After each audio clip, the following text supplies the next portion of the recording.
Gautama Sajanandan Sri Gauranga Mahaprabhu ki jai. Nitai Gaura Siddhanath Premanande Hari Hari Bol. Gai Gaura Madhuswari Gai Gaura Madhuswari Gai Gaura Madhuswari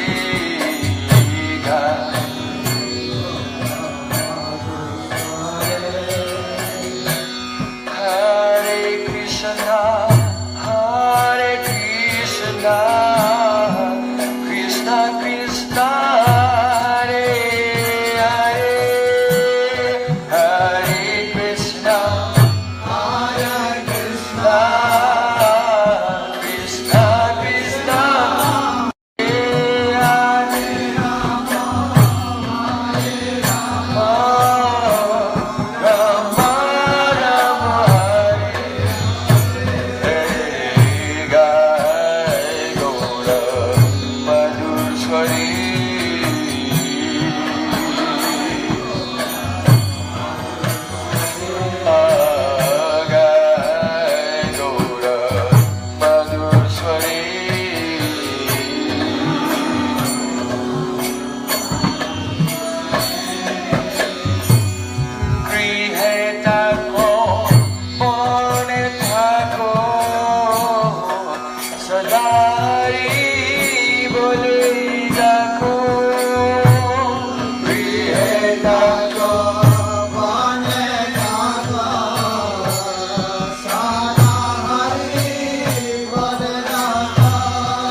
have in one of your songbooks? Oh, you have on your smartphones.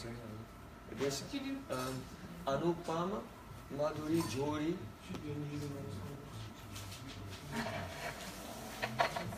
Yes, 364. 364 in the small Gaudiya Giti Goods. New edition. New edition.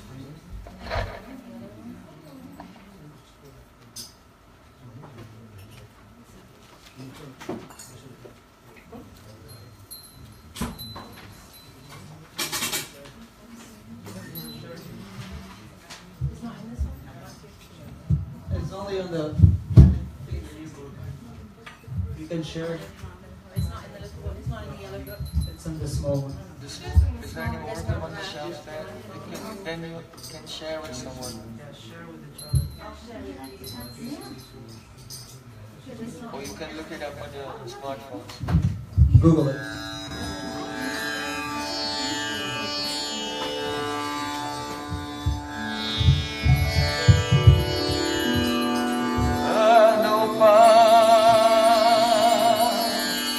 Madhuri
Senuwar की जय, शुभानुराज कुंवर जू की जय, जय जय श्री राधे,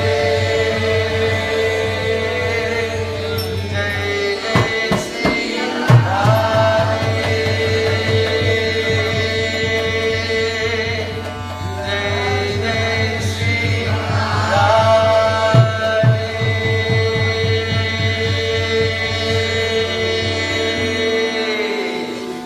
गौर प्रेमानंद।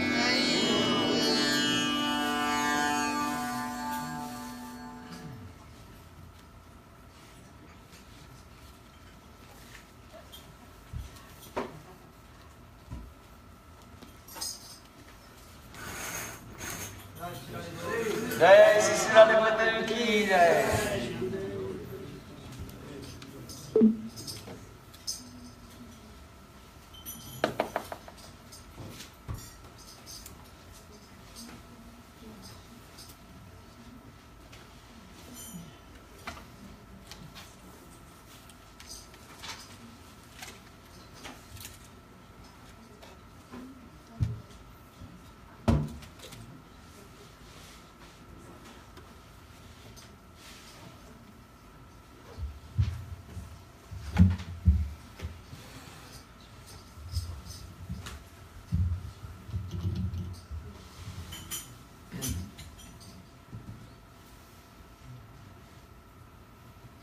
नाम श्रेष्ठं मनमपि शचिपुत्रम् अत्र स्वरूपम् रूपं तस्याग्रजामुरिपुरीं मातुरीं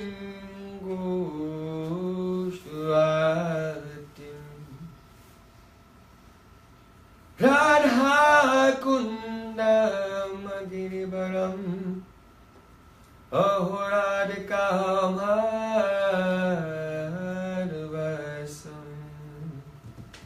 रक्तो यस्य प्रतितकृपया श्रीगुरुं तं नतोऽस्मि गुरवे गौरचन्द्राय राधिकायै तदाले कृष्णाय कृष्णभक्ताय तद्भक्ताय नमो नमः आनन्दलीलमाय विग्रहाय हेमभद्दिव्यच्छाविसुन्दराय तस्मै महाप्रेमरसप्रदाय चैतन्यचन्द्राय नमो नमस्ते चैतन्यचन्द्राय नमो नमस्ते चैतन्यचन्द्राय नमो नमस्ते भक्त्या विहीना अपराधलक्षय चित्तस्तकामानि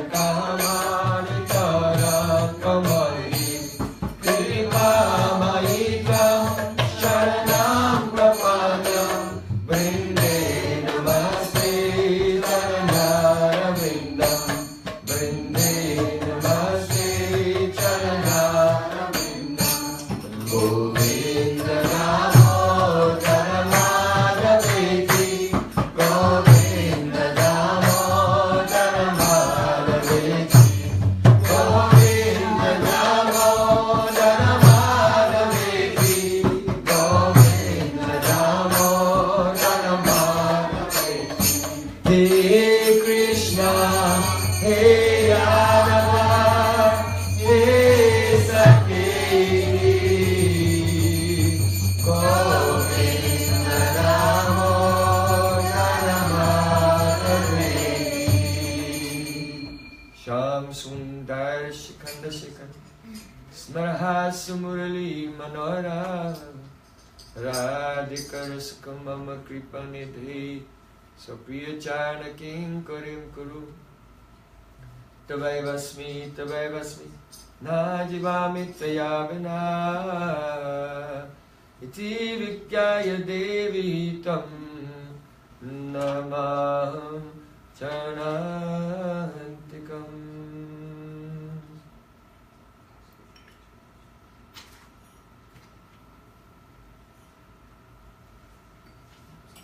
First of all, I offer my sastang dandavat puspanjali, my heart like flowers thousands and thousands of times at the lotus feet of my holy master, my supremely worshipable spiritual Gurudev, Asmadiya Paramaradatam Guru Pada Padma, Nityalila Pravishta Om Vishnu Pad, Ashtotara Satasisumad, Rupanuga Acharya Varya, Srila Bhakti Vedanta Narayan Goswami Maharaj.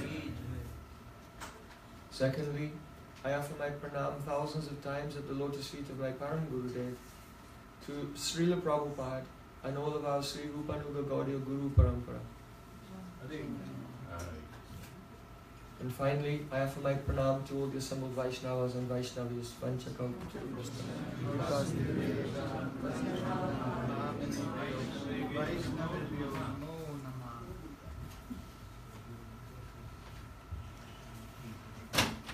Can this be something, offering going on behind?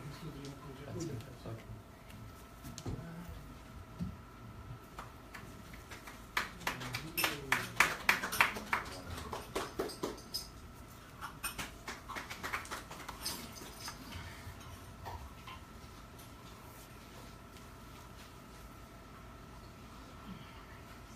Today, we want to take this opportunity to discuss a very important verse revealed by our most dear Srila Rupa Goswami Pad in Bhakti Rasamrita Sindhu.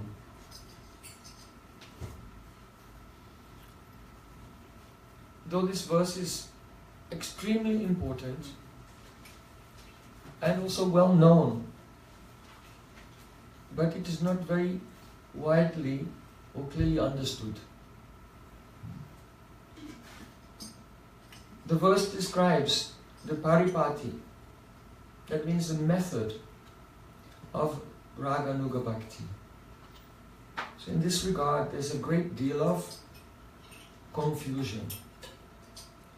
So it's our sincere hope that today, if anyone here has some confusion at all, if there's anything unclear or vague about the understanding of this verse, then by the end of our class today, I pray that there will be zero confusion and everything will be crystal clear.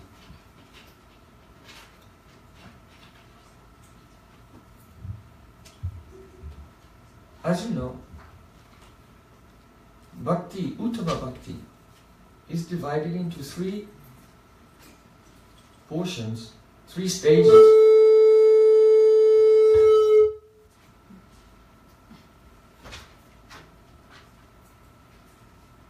Is there a volume control in the next room? Yeah. Hare Krishna. Hare.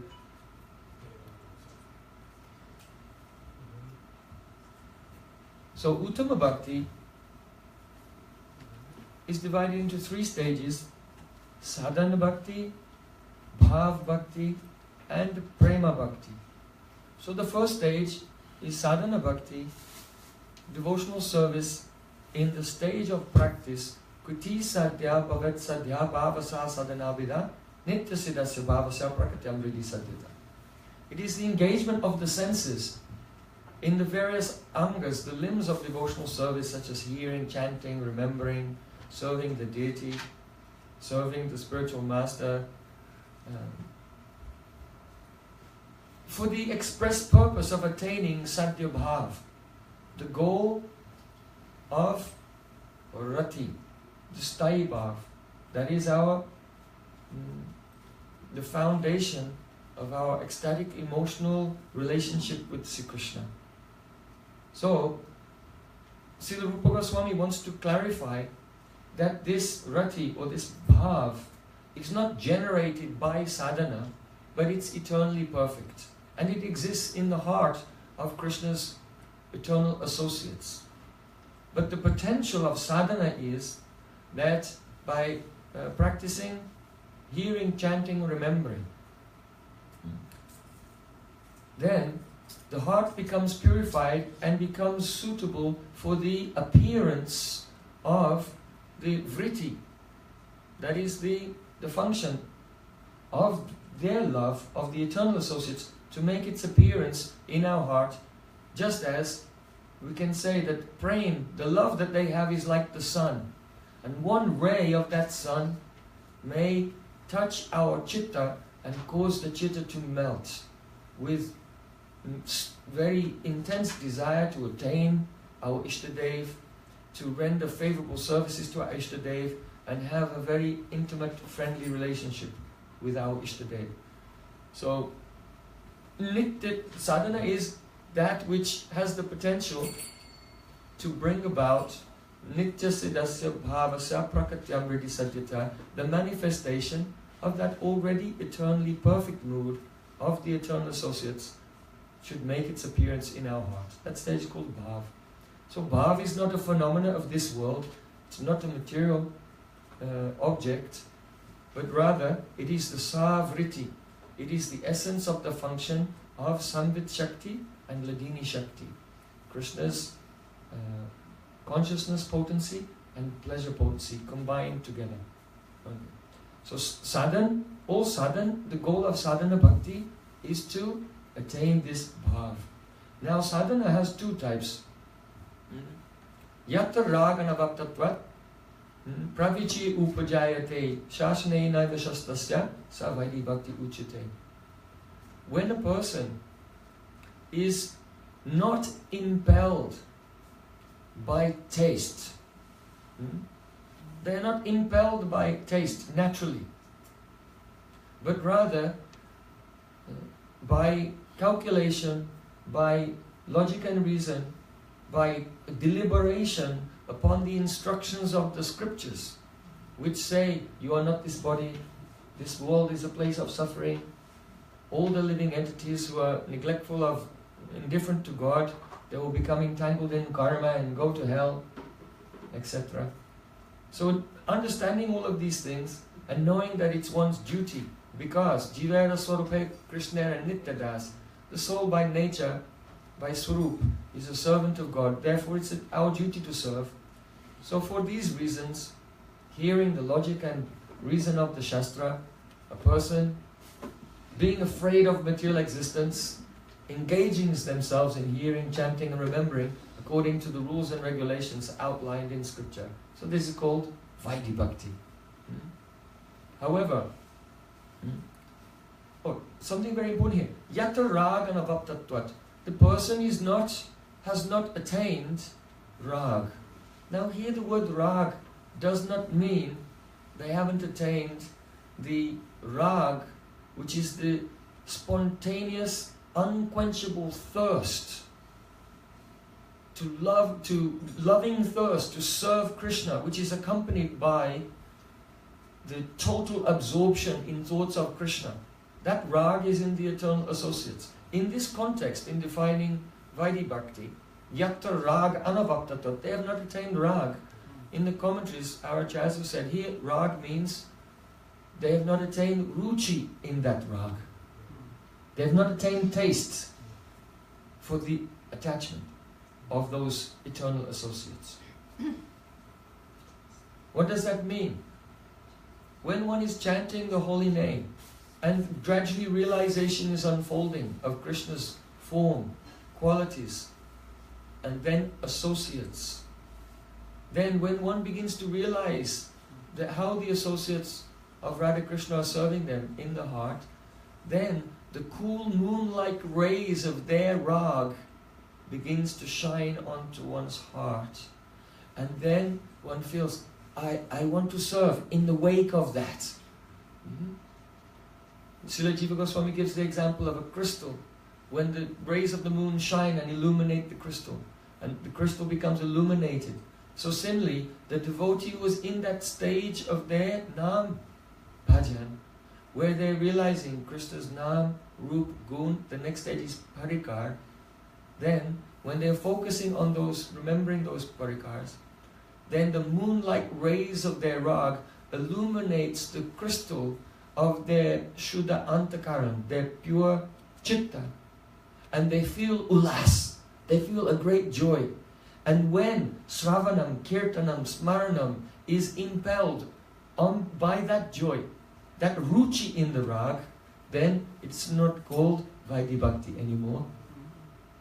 That is Raganuga Bhakti. Right? So,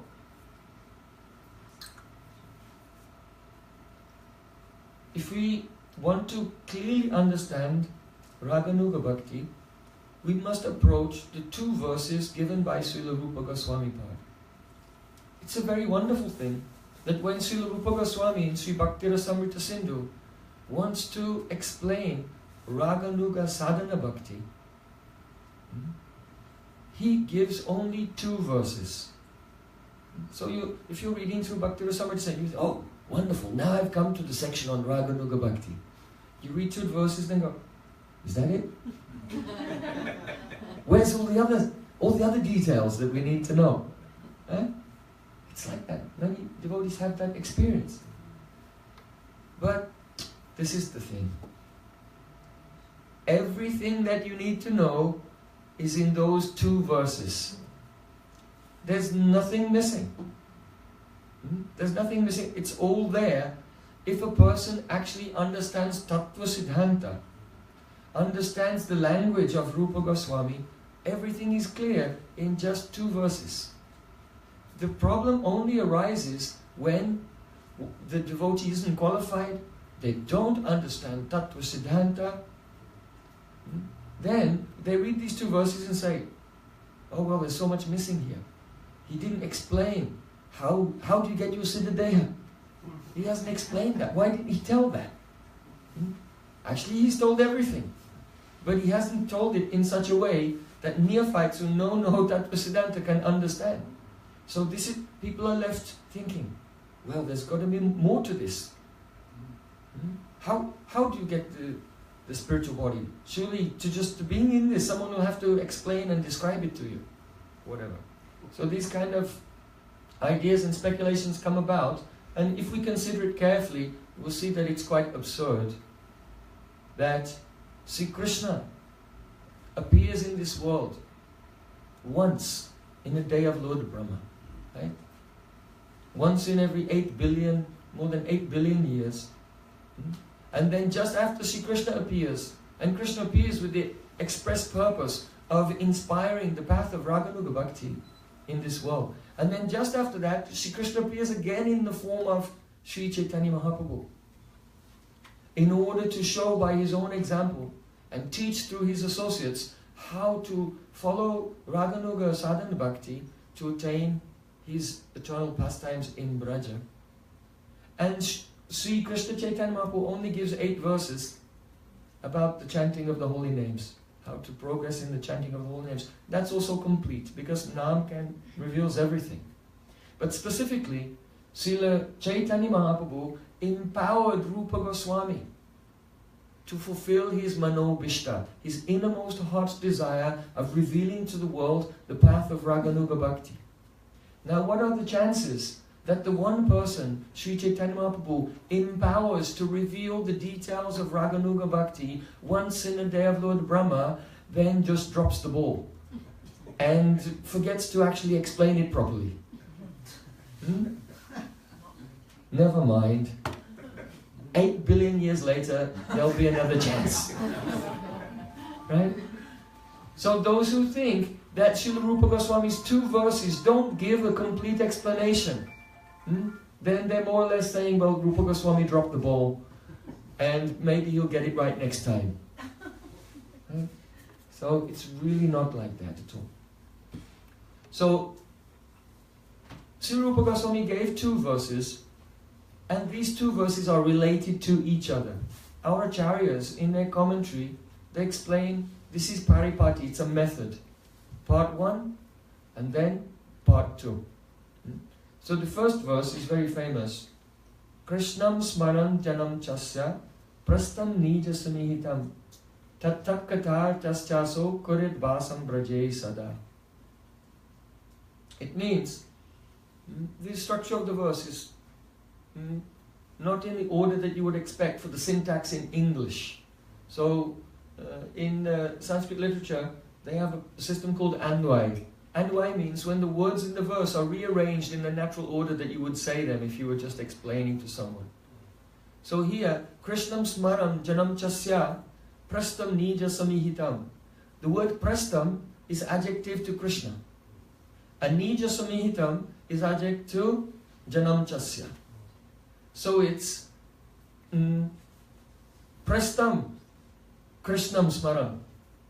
One should remember that Krishna, that form of Krishna that is most dear. But cha, along with nija samihitam janam, along with the associates who are nija samihitam, they are your own, you have chosen those associates, they are the embodiment of the mood that you are aspiring for. Understand? So here, prastam krishnam smaram, nija samihitam janam.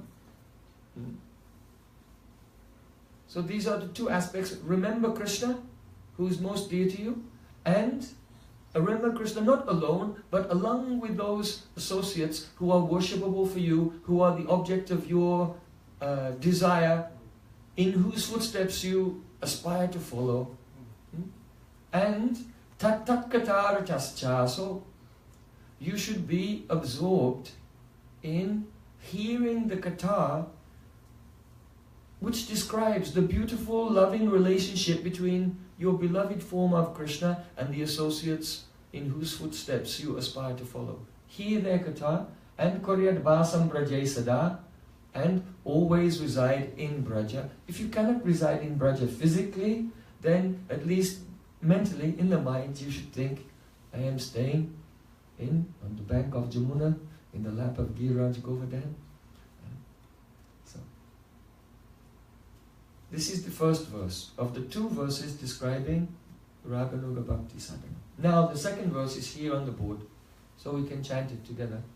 Seva sadaka rupena siddha rupena chatrahi tad bhava liksuna karya vajalokanusarata. Again. Seva sadaka rupena siddha rupena chatrahi tad bhava liksuna karya vajalokanusarata. Seva sadaka rupena siddha rupena chatrahi tad bhava liksuna karya vajalokanusarata. Jai Sri Sachidanand Gauri. Now the next of Sri Rupa Goswami's two verses. Seva, one should render service. Who? Brajalokanusarata. One who aspires to follow, one who is a follower of the Brajalok, the residents of Braj, should serve in two ways. Seva sadaka rupena, by their sadak form, that is yathastik deha. That's the body that you are situated in. This is this body here, is your sadak form, the form as a practicing devotee. Seva sadak rupena. Siddha rupena chatrahi. And also, one should serve by Siddha Rup, the perfected, the form of an associate, which is the very body that you aspire to be situated in when you attain your perfection, the Siddha Rup. Now,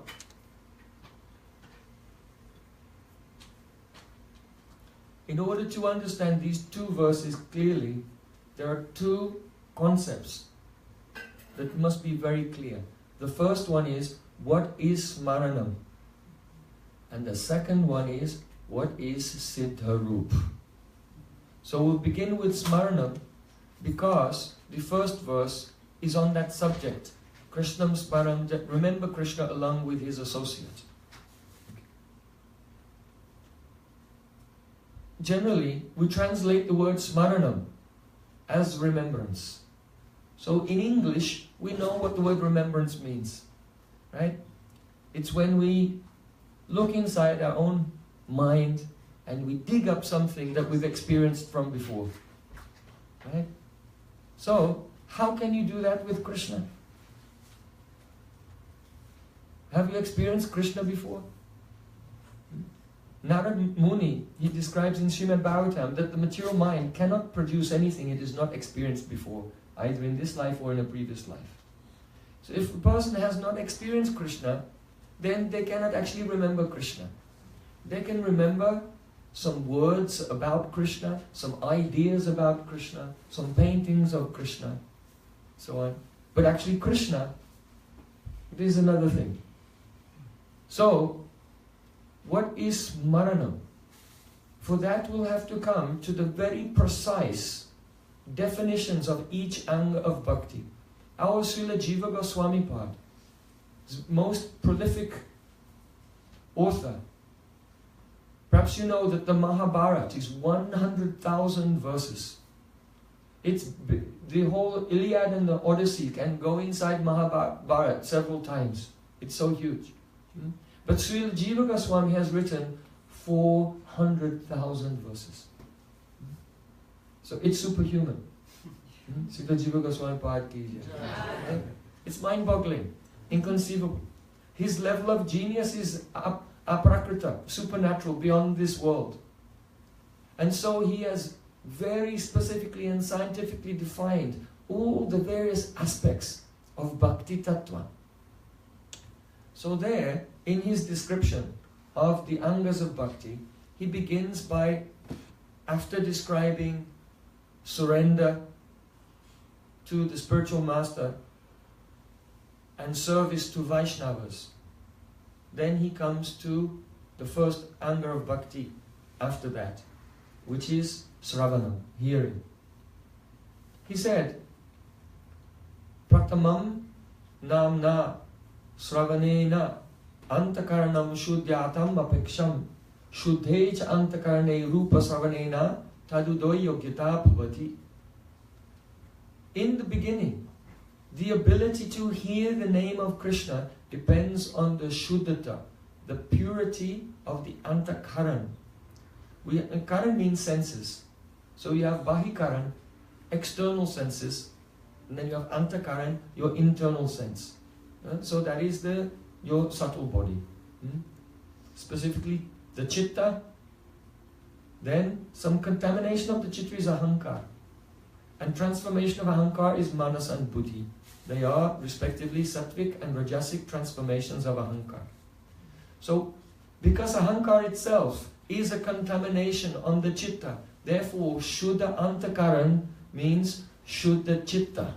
That chitta in which the predominance of mind, intelligence and ego has been dissipated, so the chitta has become clean. It has become steer. It has become steady. It has become nirvikar, not oscillating. So, he's saying in the beginning, one cannot hear the name properly. But if one goes on chanting and hearing again and again, without committing offense, the chaito darpana marjanam, the chitta starts to become clean, and then you can really begin to hear the name. What does it mean when we're hearing the name? That means that our conception of life, which is already inverted, is turned the right way up. Our inverted conception of life is that we are the doers, that we are the enjoyers, that we are the knowers, we are the knowers and seers of things. So our conception of life is upside down. Krishna said in Bhagavad Gita, Naivakyam chit karomiti. A person whose consciousness is pure, when they are standing, sitting, walking, talking, opening, closing their eyes, eating, they know that only the senses are engaged with their objects and they are doing nothing. So when the chitta becomes steady, this dizziness, we can call it a dizziness, because Sri Krishna in Srimad Bhagavatam gives another example. Like a child was spinning around, round and round, and then they fell over, and then when they fell over they saw that all the world was turning, right? The world was not turning, that's their dizziness. They're still, but they're thinking the world is turning. So the conception, ahankara vimudatma akatamiti manit, being bewildered by false ego, one thinks I am the doer.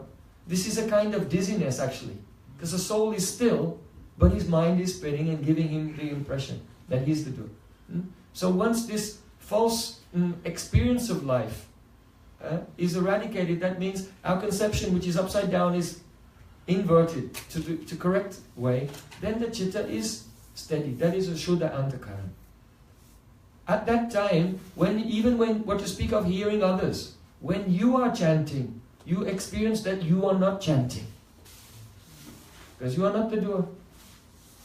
What is happening? Sevan mukhi jivado swayameva sparatyadaha. Now Nam, he himself is appearing by his sweet will. So, then, when we have the experience that Nam Prabhu is coming to us, now we are really hearing. And the chitta is purified. In that stage, when one hears about the form of Krishna, Sucharu Vakta Mandalam Sukarna Ratna Kundalam Suchachitanga Chandanam Namami Nandanandanam Namami Nandanandanam Namami Nandanandanam Namami Nandanandanam Namami Nandanandanam. Then when we hear about the form of Krishna, the heart is sufficiently purified to experience a spurti, an awakening of the form of Krishna in the heart. So, this is a very wonderful thing. You'll notice when you study the Vedic scriptures and Vaishnava scriptures, there are so many poems that just go on and on and on and on about Krishna's form. Oh Krishna, you are smeared with sandalwood paste, you have kasturi tilak, you are wearing a necklace of pearls, and you have elephant pearl from your nose, your head is decorated with peacock feathers, and your arms are decorated with bangles, and you're carrying a flute in your hand. So anyone who's just been a devotee for a few weeks will say, well, you already knew that. So why are all these Sanskrit prayers, like so many, and each acharya said the same thing over and over again? Kasturi tilakam lalata patale vakshitstale kostubam nasakre varamuktikam karatret venu karegam kanam. Like this. Why? It's not that these are for the neophytes who, just in case, like a wanted poster. Have you seen this man? He carries a flute and a peacock feather and he wears these pearl necklaces. It's not like that. These verses are not for the neophytes who keep forgetting what Krishna looks like. These verses are called Rup Dhyan. So it's a stage. Once the chitta has become purified and one is experiencing the appearance of the name, then when you take shelter, Rupa Shravanena Tad Udoyogyata Bhavati. When you hear these descriptions, then the form of Krishna begins to appear in the heart. So we should note here that at this stage, it's actually a reflection of Krishna's form appearing in the clean chitta. So this is explained in various places. If you look in the 3rd canto, there, Sri Kapil Dev describes the qualities of each element of the subtle body. So when he's describing the chitta, he says, Swachatvam avikaritvam shantatmam iti chetasaha. The quality of the chitta is pure chitta, not contaminated chitta. First quality is called swachatvam. It means clarity. This clarity, our acharyas in the commentary say, it means bhagavad bimba grahitvam. The ability to grahitva, to catch bhagavad bimba, the reflection of the form of the Lord. You see? So, the first stage of Sravanam is hearing and the heart becomes purified. The second stage of Sravanam is Rup Shravan, and it produces an experience because the chitta, which is now steady like a mirror, can catch the form of the Lord. Now that experience will come in the stage of Nishta. And when the form of Krishna has arisen in the heart, gradually, more and more clearly. It appears more and more clearly. Srila Vishnu Thakur in Raghavat Machandrika illustrates this also with a verse from the 11th canto. Yatha yatatma parimrjate so matguna katha sravada bidane tata tata pasati vakstu shukshmam chakshur yataivanjana samprayoktam. Just as a person who has a disease of the eyes applies an ointment, and as that ointment is working, gradually things were previously a blur, even the very fine shukshma objects become visible and he can see them. So in the same way, as the heart is gradually purified by continual hearing and chanting and remembering, one gets clearer and clearer the vision of the abhas of Sri Krishna reflected in the purified chitta. So then, once the form of Krishna is clearly appearing, and it's called an avirbhav actually. In the third canto also, there, the form of Krishna is called Chintamaya. And Srila Vishnu Thakur in his commentary said that the form of Krishna is Chintamaya means that it is the dhyane avirbhav. It appears in your meditation. And so when the devotee is chanting, then the form of Krishna appears, and as it becomes clearer, then Jiva Goswami Pad said, when that realization is complete, then Krishna's qualities appear. Qualities begin to appear. So that is also will happen in the stage of Nishtha, but more advanced stage of Nishtha. Then the stage of Ruchi comes. Ruchi is very fascinating stage. Why? Because sadhana bhakti, one of the first symptoms of sadhana bhakti is kleshagni. It destroys klesh. Everyone knows. So this klesh has three stages: pap, papa bij, and avidya. So pap means that your sinful karmas, reactions for sinful karmas are eradicated. The next stage is called papa bij, means that there are sins still present in the chitta. That means some samskars, impressions in the chitta that may in the future turn into pap, turn into a sinful activity, but right now those sins are in a seed form and they're dormant. As long as the heart, the chitta, is contaminated by the pap bij, though one may realize the vigraha, the form of Krishna, and some of his qualities are appearing, but the madhurya, his sweetness, his overwhelming sweetness, the heart cannot accommodate it in that stage. Therefore, Mukunda Goswami in his commentary on Bhakti Rasamrita Sindhu, in describing the stage of Ruchi, he says, Ruchi Papa Bij Nashad Madhurya Anubhavaha. The stage of Ruchi or taste is the stage in which one realizes the sweetness of Krishna that which was arising due to the destruction of the Papa Bij. Understand? So let's say the devotee is not doing any sins and his future sins are destroyed also, but there's a little sanskar which is dormant, which could in the future manifest as a desire. But as he's absorbed in hearing, chanting and remembering, when those Pap Bijas are cleared out, now the heart, which could accommodate Krishna's form, like you see the Vigraha. Vigraha is there, but with your eyes you don't see the softness of the Vigraha. You don't smell the fragrance of the Vigraha. These are all the qualities of the form. So the Vigraha, you're seeing only the Archa Vigraha. So in the stage of Nishtha, when one hears and chants, one experiences what is called Shabda Archa, the sound Vigraha. But the qualities are not coming in. So then the qualities begin to come, but until the Pap Bijas are destroyed, then the sweetness will not manifest. When the sweetness appears, and you taste that sweetness, that is called Ruchi. Right? Is it clear what Ruchi is? Ruchi means taste. So if it's the stage of taste, you have to be tasting something. Right? So what is that something that you taste? It is the Madhurya Anubhav, the sweetness of Sri Krishna. Now, in the stage of Ruchi, along with the sweetness of Krishna, one's meditation broadens and one begins to realize the associates of Krishna. Now, what is the symptom? That greed, which is the eligibility for Raganuga Bhakti, has awakened.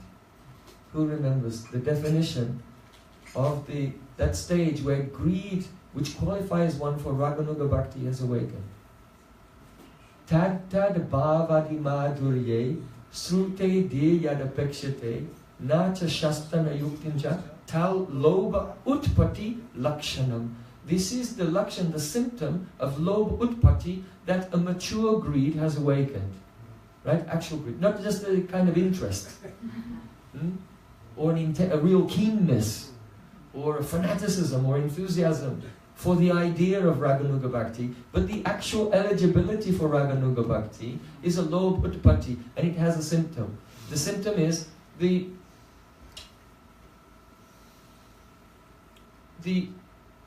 extrinsic characteristic is that your intelligence is no longer dependent on logic and reason, even shastric logic and reason. You know, because if you've experienced the taste of a rasagula, you don't have to read about it to inspire your desire to eat the rasagula, right? Once you've had experience, it's just, you don't need, let me study rasagullas. What are the ingredients? There's some cardamom and some sugar and some... So that will not be... The greed comes from experience. There's no such thing as greed that doesn't come from an experience. So here it said, Tatad bhavadi madhurye srute. Upon hearing about the sweetness of the relationship between Krishna and his devotees, particularly the devotee you want to follow, then your intelligence is no longer waiting for, no longer dependent on logic, reason and scripture. Okay. Now, the word srute, on hearing, our acharyas have commented on that. The word here, srute, on hearing, means sravanam dwara kinchid anubhuti bhavati. Now, you may remember that when Jiva Goswami was describing the meaning of hearing, hearing means when your antakaran is purified, when you experience the name is coming, and you have an awakening of Krishna's form, and then his qualities, and then his associates. So when this said, upon hearing about the sweetness of the relationship of Krishna and his associates, it's referring to that. Are you actually experiencing it? Yes. Yes. And that's why, you see, because if you understand what the word Shravana means, then here, upon hearing about the sweetness of the associates' relationship with Krishna, it means that you've gone through the stages of Nam Sravan, Rup Sravan, Gun Sravan, and now you're doing Parikar Sravan. So that it's not, people read, when you hear about the sweetness of the associates and you no longer depend on logic, then you've got greed. People say, well, that's me. You know, I'm completely illogical. Everyone tells me I'm totally illogical. And I've heard something about the sweetness of the associates, so I'm qualified. So that's not what... First understand what the word Sravanam actually means and what the stages are. This is why the first 20 angas of Bhakti, Gurupada Srai, Diksha, Guru Sevan, Saddharma Pritya Shiksha Sadhumag Anugamam, taking shelter of Guru, receiving Diksha, serving the spiritual master, following in the footsteps of the previous associates and so on. First 20 angas of Bhakti, after describing them, Srila Rupa Goswami Pad said, these first 20 angas are Pravesh Dwara, to facilitate your entrance into the experience of Bhakti. So in the first 20 angas of Bhakti, Shravanam, Kirtanam, they're not even described. Right? Because you're not really doing Shravanam and Kirtanam and everything. You haven't even entered into the experience of Bhakti yet. That is the Pravesh Dwara. You see, that's why there's a certain confusion. Some people think that if you go, whatever, to Radhako and then get your Siddha Pranali, you sit down and now you try to imagine everything and visualize everything, you're doing Raganuga Bhakti, and that's internal. But the devotees who are going here and there on Nagar Sankirtan in Gainesville and distributing books, they're external. Right? No.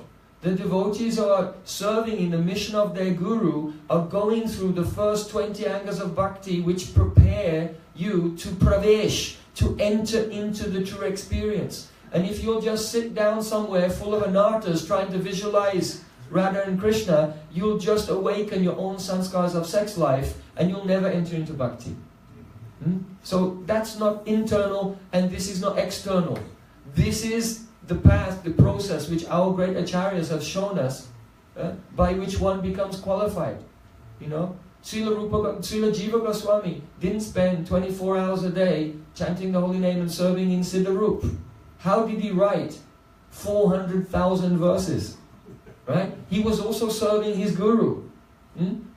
All those books, that was his guru seva, his service to Rupa Goswami Pad. Right? And to write those books he had to amass a huge library. And for that he had to go here and there and send his disciples also here and there. You know? So our Goswamis, there are two, in Raganuga Bhakti, there are two things mentioned here. Seva sadhaka rupena, siddha rupena. You have to also do some service in this body, people. Right? It's not all in the Siddharup. The Raganuga. So, serving your spiritual master in this body is also Raganuga Bhakti. If the ultimate goal of that is that it's inspired by the desire to attain the rag of those associates, these so-called external activities, they're also Raganuga Bhakti according to the definition given in this verse. Understand? So, it's important to understand what is real Sravanam. So, here, Tad bhavadi madhurye srute diryadapekshate. The acharyas say, here hearing means Sravanam dwara kinchit anubhuti bhavati. By hearing, there should be anubhuti, realization. It's not just hearing. It's actual hearing. So, to realize the sweetness of the relationship between Krishna and his associates is what stage of hearing? It is not Nam Sravan, Rup Sravan, Gun Sravan. It means you're in the stage already of Parikar Sravanam. Right? And then when you hear and you realize the sweetness, and the only way you can realize it is if your Papa Bij is destroyed. So you're not before the stage of Ruchi also. Right? So it's there in the verse, it's staring us in the face. If we actually look at the meaning of the words, not according to an English dictionary, I look up in the dictionary, what does remembrance mean? What does hearing mean? Look up in the dictionary. Hearing means when your eardrum is shaken by a movement of air molecules. Right? Right? So don't apply your English definitions of hearing, chanting and remembering to the writing of the Goswami, because the Goswamis actually have their own definitions of all of these things. And they've very, very clearly explained it in detail in their Bhakti Sandarbha and other scriptures. You see? So, now at the end of the description of hearing, Jiva Goswami Pad, he says, and the same principle applies to chanting, and the same principle applies to remembering. In other words, not only hearing, but also chanting and remembering unfold with a corresponding internal level of spurti, of Nam, Rup, Gun, and so on. So now, let's come to the subject of Smaranam. What does Smaranam mean? When Srila Jiva Goswami Pad is defining, he comes gradually to the anga, because he's explaining every anga one by one, so we can't get it wrong. So in Bhakti Sandarbha, when he comes to the anga of Smaranam, the first thing he says is,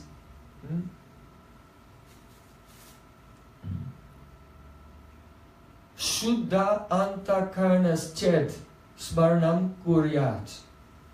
If the chitta, the antakaran, has already been purified by the previous practices of taking shelter of Guru, serving Vaishnavas, and hearing and chanting, then you can take up, it is one's duty to take up the anga of bhakti called Smaranam.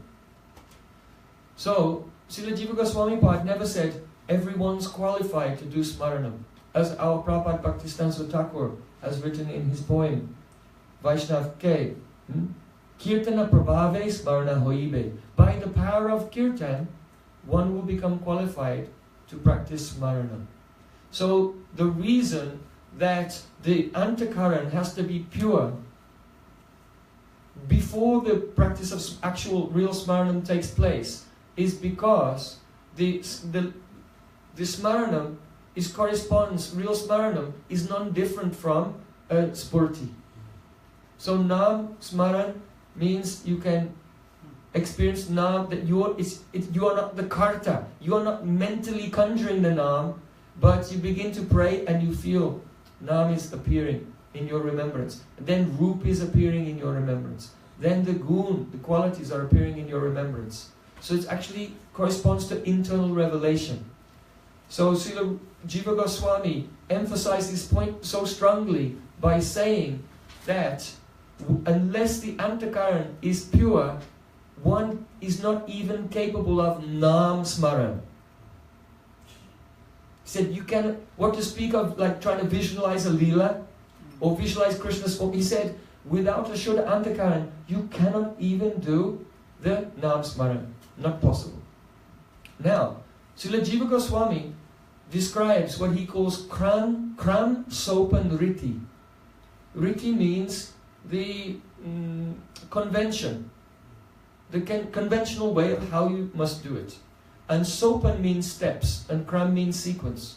So he said smaran must be done kram sopan ritya, by the method or by the convention, following the methodology of sequential steps.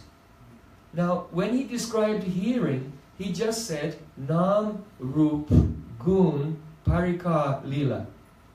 He just said these 5 things. But when he describes smaranam, then he tells us something, he adds something. It's very interesting what he adds and where he adds it. He says, the kram sopan nritya, the methodology of sequential steps goes nam, form, qualities, associates, seva. So manasik seva is an aspect of smaranam that comes in between the spurti of the associates and the spurti of the lila. Is that clear? Understand where it's played. So when we're talking here about seva sadhaka rupena siddha, serving in the siddha deha, this seva is a type of smaranam. And it's the type of smaranam which appears in between after your realization of the sweetness of the associates, but before your realization of the full-blown flow of the lila. And therefore, this Siddha Rupena Chatri service by Siddha Deha is the sadhana by which one can enter into Lila Smarana. So that's why the internal services begin with Yoga Pit Seva. Yoga Pit Seva. That is called Mantramaya Upasana. And when that is mature, it will turn into the actual Lila Smaranam of Swarasiti Upasana. So, to make the samskars, to make the impressions which are favorable for that, and to inspire us to progress into that stage. So Sri Guru ties Krishna with the rope of love and makes him appear before our eyes in the form of Radha Govinda. And Sri Guru gives us Diksha mantras and teaches us how to serve the Vigraha of Krishna by offering arti, offering bhoga, giving bathing and decorating. Why? Because these are actually our introduction to the Yoga Pit Seva. And so that the Pancharatrik Marg in this sense is giving support to the Bhagavat Marg. The Vaidhi, the way that we are practicing Vaidhi under the guidance of our Gurus is exactly fine-tuned that it will dovetail seamlessly into our transition from Vaidhi Bhakti into Raganuga Bhakti. Yeah? Okay. So, Krishnam smaram janam chasya prastam nija samihitam. Now it's been established that what remembering Krishna along with associates really means. Now the question arises, how do you receive your Siddha Deha? Because Rupa Goswami is not openly saying that. Rupa Goswami has not written anywhere, go to your Guru and say, Gurudev, what are my 11 bhavs? Right? So it's not written anywhere in any writing of the 6 Goswamis. And indeed, Srila Bhaktivinoda Thakur said that is part of another type of practice, which is Archan Pradhan, predominated by Archan, coming from Gopal Guru Goswami and Dhyana Chandra Goswami. But our 6 Goswamis didn't rely on that system. So what Rupa Goswami is told in these 2 verses is complete. Only we have to understand how it's complete. So in Bhakti Sandarbha, our Srila Jiva Goswami quotes a wonderful verse from the 10th canto, where Narad Muni, 11th canto, Narad Muni is instructing Vasudev Maharaj. And then Narad Muni, he said, Vairena Nyam Nripataya Shishupala Pondra Shalvadaya Gati Vilasa Vilokanadye Dhyayanta Akrita Diya Shayanasanado Tat Samyamapur Anurakta Diyam Punakim. Narad Muni, he said, Oh Vasudev, demons like Shishupal, Pondrak Vasudev, and Shalva, they always thought of Krishna. How? Vairena, with enmity. So enmity is also a kind of relationship. Right? Enmity is also, Krishna's my enemy. They have a certain type of possessiveness that is my enemy. So it's also a type of relationship. And when they were thinking of Krishna, how did they think of him? Gati Vilasa Vilokanadhyay. They were remembering how Krishna walks, his style of walking, his vilas, that means how he would play, and his facial expressions, Vilokanadhyay, and his glancing, the movements of his eyes. Dhyayanta Akrita Dayashayana Asanado. And how did Shalva, Shishupal and Pondrak remember? They were remembering all the time. Shayanasana, Shayana means when they're lying down. So when they went to bed at night, they lay down in bed and they were thinking, Krishna walks like this and he's glancing like that, smiling like this. Asana means when they were sitting comfortably, when they just sit around relaxing with their friends and family. All the time they were thinking of Krishna's gait, Krishna's smile, Krishna's glance, and so on. And what was the result of that? Dhyayanta Akrita Diya. Dhyayanta means meditating. Akrita Diya.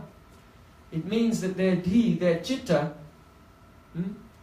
Akrita, assumed the form of Krishna due to absorption in him. So this is very commonly known if persons study the Yoga Sutras. There Patanjali said that when a person becomes free from the mode of ignorance and the mode of passion, and they're predominantly in goodness, then they attain a state called ekagrata, one-pointedness. The chitta is steady. So in that state of ekagrata, the chitta attains a quality or an ability which is quite astonishing. And that is that when you focus your concentration on something, the chitta transforms and exactly assumes the form of whatever you concentrate on. That's called in the Yoga Sutras, that's called samapati. So, and that's how the yogis attain their mystic siddhis.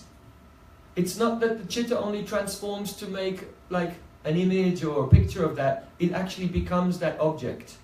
Because chitta is made of mahatattva, and everything in the universe is a transformation of that. And therefore your chitta can actually make anything, because it's the subtle potential energy from which everything is made. So let's say if a yogi says, go, and meditates on a cow, then his chitta will transform and actually become a cow. And he can examine and learn everything. And so the knowledge which comes by this method is called yogaja. Knowledge coming from meditation. Right? So there are two ways. Let's say the ancient experts in Ayurveda and herbal medicine, things like that. So there's one way of knowing about the stomach is to get someone and cut them open and look at all the parts.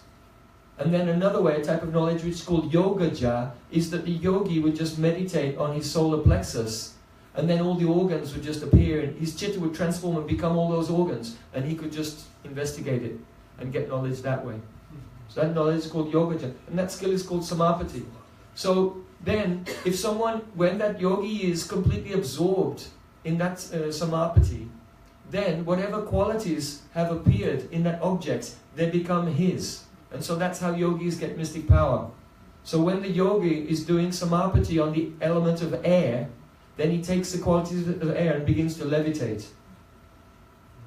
So every single mystic power, whichever one it is, it's just a question of which object the yogi is doing the samapati on, and then he acquires the qualities of that object. So this is like just common knowledge in anyone in Vedic culture. So here it said, because Shishupal, Pondra and Shalva were always thinking of Krishna, then Dayanta Akrita Diya, their chitta transformed and became exactly like Krishna's form. And therefore, because they always see Dwarkadish Krishna with 4 arms, I mean, Pandrak literally added some extra arms to himself and said, I am the real Vasudev, not you. Give up your weapons, you know. So, because their chittas transformed and became like Krishna's 4-armed form, they all attained Sarupya Mukti with 4-armed forms in Vaikuntha. So, in the last line here, the Narad Rishi is saying, Tat Samyam Prapuhu. They attained forms exactly like Krishna. Then he says, Anurakta Diyam Punakim. So what more can we say of the devotees who didn't hate Krishna as an enemy, but they were attached to him in love? Right? So, now this, Srila Jiva Goswami is quoting this verse to illustrate how Raganuga Bhakti works. So let's come back to our first verse of Rupa Goswami explaining the sadhana of Raganuga Bhakti. Krishnam Smaram Janam Chasya. Remember Krishna, but with your main focus on the associate. Right? Now what will happen if your chitta is purified, Krishna's form is appearing, his qualities are appearing, his associates are appearing, and now you're focusing yourself fully on an associate? What will happen to your chitta? Akrita Diya. It will transform, and a form will appear in your chitta exactly like that associate. And that's called the Siddharup. So no one can give you that. No one can write it down on a piece of paper, here it is. Go and now speculate and create it in your mind. Not going to happen. You can only, if someone says you're a 12-year-old girl, you'll think of a 12-year-old girl you went to school with. That's all. And in your next life you'll become a girl. That's all. That will be the result of your so-called Raganuga sadhana, which is imitation. So just remember, now we're coming to this verse. So essentially, just to recap, the verse Krishnam Smaram Janam Tasya, for one who understands Tattva, when they read that, they say, oh, Rupa Goswami has just told us how we get our Siddharup. Right? That's what the verse is saying. How do you get your Siddharup? Clearly. And now in the next verse he's saying how you attain your perfection. Now you have to serve in that Siddharup, Brajalokanusarata, following the eternal associates. So, Saiva Sadhaka Rupena Siddha Rupena Chatrahi. Srila Jiva Goswami and Srila Vishnu Thakur have defined each of the words in this verse. So the word Siddharup has been glossed by the phrase Antas Chintit Abhistatat Seva Upayogi Dehena, which means by the body, which is Antas Chintit. Seva Upayogi Dehena, Abhishta, which is Upayogi, exactly suitable for the services that you desire to render. It's a body which is exactly suitable for the desires you desire, for the services you desire to render. So it's Abhishta Seva Yogi. Now what some people do is, they take the word Abhishta and apply that to the body. Your siddha form is the body that you want. No, it's the body that's suitable for the services that you want. Right? There's a big difference. Because if you apply abhishta to the word deha, then it means that you don't have it, you're trying to imagine it, and by imagining it, you get it, right? But the word abhishta is applied to, it's abhishta seva upayogi, dehana. It's the body, actually, that you already have, which is suitable for the services that you want. Understand? It's a big difference. Now, let's look at the word antaschintit. Antaschintit. So everyone knows that generally devotees, antaschintit means, anta is inside and chintit means conceived. So it's an internally conceived or mentally conceived. Right? Intrinsic. So antaschintit does not mean mentally conceived. This is the whole problem. If we don't understand what smaran is, we can't understand the first verse. And if we don't understand what siddharup is, we can't understand the second verse. So the siddharup is antaschintit, mentally conceived. No, not mentally conceived. Okay. So anta here again means the antakaran. And it's the purified antakaran, because this verse is a progression from the previous one. Right? So you couldn't do the smaran without the purified antakaran. Okay. So anta means antakaran. Now what does the word chintit mean? So chintit means, the word chinta in Sanskrit has so many meanings. It can mean conceived. It can mean, chinta can mean worry. It can mean worry as well. And the word chinta also means reflected. So it's actually antaschintit, it's reflected in the chitta. And Srila Vishnu Thakur, in his Bhagavatam commentary, on the word, saying that the form of God is chintamay, means it's an chinta here means it's an avibhav, it's an actual internal appearance. So if we're consistent with what Vishnu Thakur is saying in regard to chinta in the Bhagavatam, then when he's using chinta in his commentary here, then we'll have to take it that antaschintit means the body which does an avirbhav, which is actually appearing. It's appearing in your meditation, like that. So antaschintit abhistatat seva upayogi dehina. If one follows the first verse, remembering the associates, then by being fixed on them, then there is the avirbhav of your siddharup. And then you can serve in that siddharup according to this verse. So there's, at no stage is there any imagination involved. There's no speculation involved, but what is involved is chanting the holy name without offense. Because without offenseless chanting, the opening of the name, because the name is a beej, it's a seed, and it opens Nam, Rup, Gun, Parikar, Seva, Lila. So, unless one chants without offense, the seed will not sprout. Therefore in Chaitanya Charitamrita it is said, Tabu jani aparada tohite prachur, Krishna nama bija tohi nakare ankur. If the seed of the name is not sprouting, then it's due to the presence of namaparad. You see? So it's very, very clear. If someone thinks, well, I'm doing Raganuga Bhakti, I'm qualified for Raganuga Bhakti, then the immediate question is, has the Nam beej sprouted? Is the name giving you darshan of Krishna's form, qualities and associates? If it is, then yes. But if your Nam beej has not sprouted and is not giving that experience, now trying to superimpose that experience onto your chanting with your mind is actually more Namaparad. It's more Namaparad. So those who are telling neophytes, this is your swarup, now go away and remember it, instead of bringing them closer to their goal, they're actually taking them further away by giving them a sadhana which is actually Namaparad. Understand? Is it clear? No doubt? Okay. So,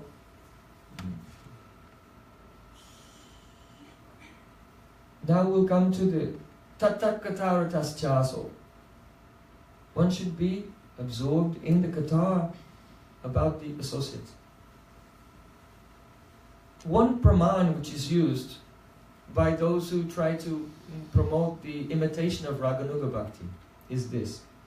In the Saranga Rangada Tika of Krishnadas Kaviraj, that's his commentary on Krishna Kanamrita of Srila Bilva Mangal Thakur, he said, those devotees who are on Raga Marg progress through the stages of Anatta, Nivritti, Nishta, Ruchi, Asakti, and then talks like this.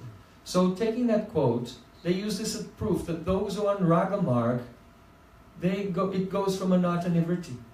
But you're saying that this sadhana is from Ruchi, so you are wrong, because Krishna Das Kaviraj is saying that in the stage of Anatta Vritti you can do Raganuga Bhakti.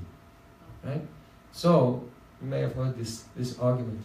But what he said here is, those who are on Raga Marg, they're on the path. It doesn't say those who are qualified to do the second stage of Raganuga Sadhana. So what does it mean to be on the path of Raga Marg? It means that your Shraddha is Lobhamohi. It's Lobhamohi Shraddha. You see? If you'll associate with those in the mood of Vaikuntha, you get faith, but that faith will be the seed of Vaidhi Bhakti. And if you associate with those who are Brajrasik, Tattvagya, Rupanuga Vaishnavas, then from the beginning when you hear from them, your Shraddha will be Lobhamohi Shraddha, but it's not mature yet, as long as the anarthas are there. But slowly, that Lobhamohi, so you're on the Raga Marg, right? You're on the Raga Marg, but you have not gone in through the Pravesh Dwara yet, because the anarthas are still very prominent. So that quotation doesn't mean that you can do meditation on your Siddhadeha in the stage of Anartha Nivritti. That's not what Krishna Das Kaviraj is saying. You'll only conclude that if you think that Raganuga Bhakti just means service in the Siddhadeha, but it doesn't. It means it means hearing, and then it means chanting, and then it means remembering the associates, and then after that. So all of it from the beginning, it's all Raga Marg, but you're not qualified for the later stages of mature Raga Marg until the greed is mature, like that. So if someone approaches you with that kind of refutation, then this is the reconciliation of them.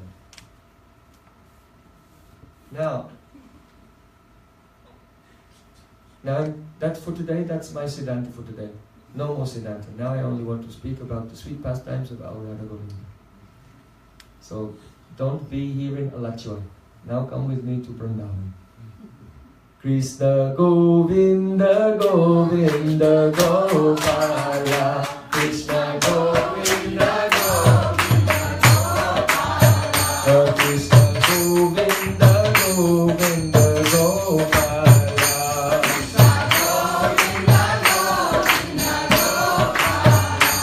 Krishna Govinda Govinda Gopala,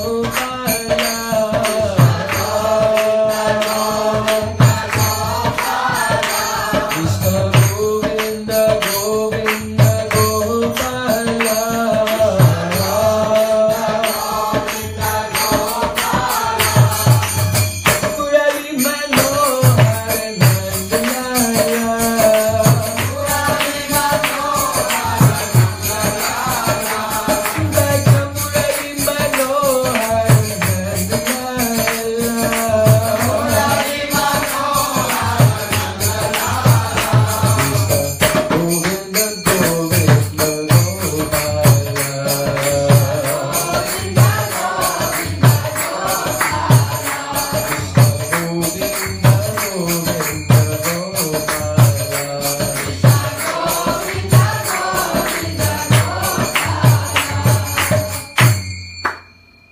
Vrindavan.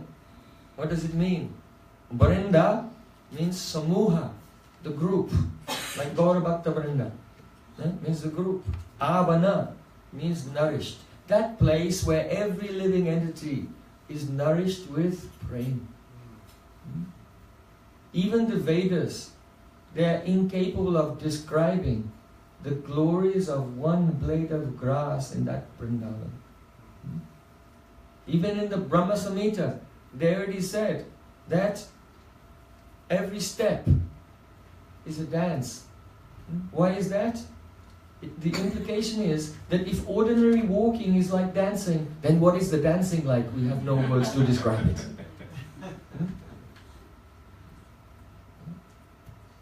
They already said in Brahma Samhita that every word, ordinary language is a song.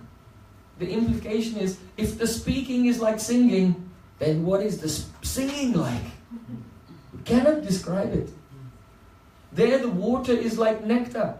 Water is if the amrita, if the water is like nectar, then how delicious are the smoothies made by Chitrasakhi for Radha and Krishna? You know, she's the expert at making different flavored drinks for the divine couple. Remember that. So, how beautiful is that place?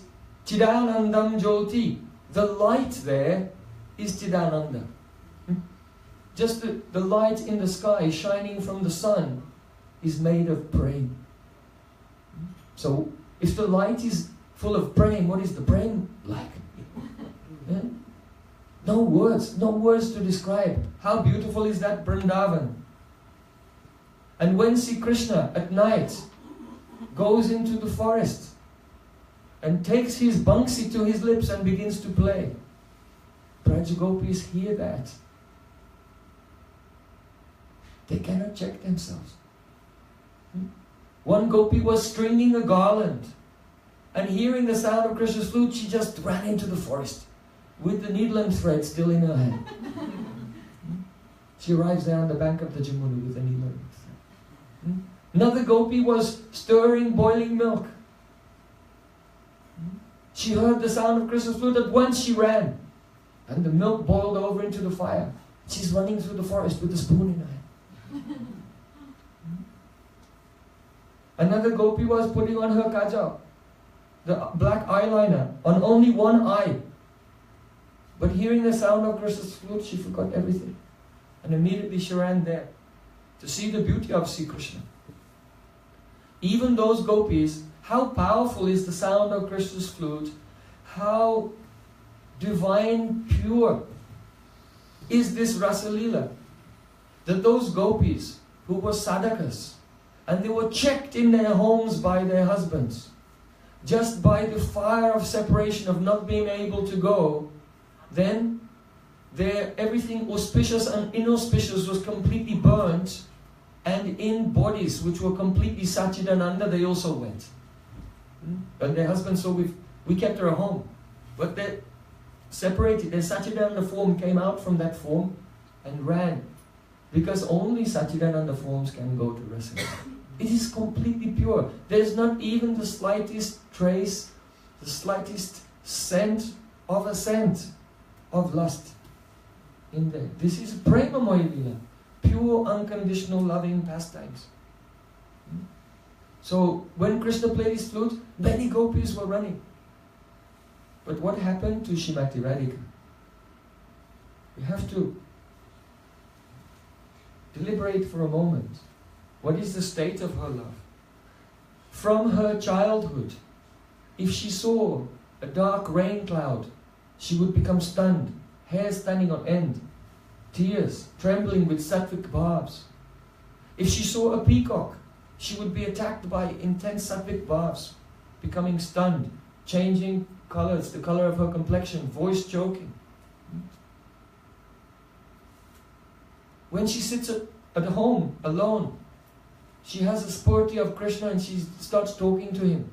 Another she's just babbling incoherently. If someone talks to her, she gives no answer. When no one's talking, then she's answering. What's going on with the daughter of Brishubhanu Maharaj? Does she have an illness? Sometimes she cries and rolls on the ground and throws her ornaments, removes her ornaments and throws them. Thinking, if Krishna cannot see me, if Krishna cannot enjoy me, then what's the use of all these decorations? Sometimes she falls at the feet of one of her sakhis and begs, oh, please give my pranam to him. In other words, go find him and try to arrange our meeting together. Sometimes Radhika, she starts laughing and seeing her own shadow, which is dark. She sees her own shadow and mistakes that for Krishna and tries to embrace her own shadow. Sometimes she sits and she lowers her face and says, Drishta! You know what Drishta means? So, Drishta. There are different types of heroes. So one kind of hero is called the Anukul hero, that means he always thinks of his beloved.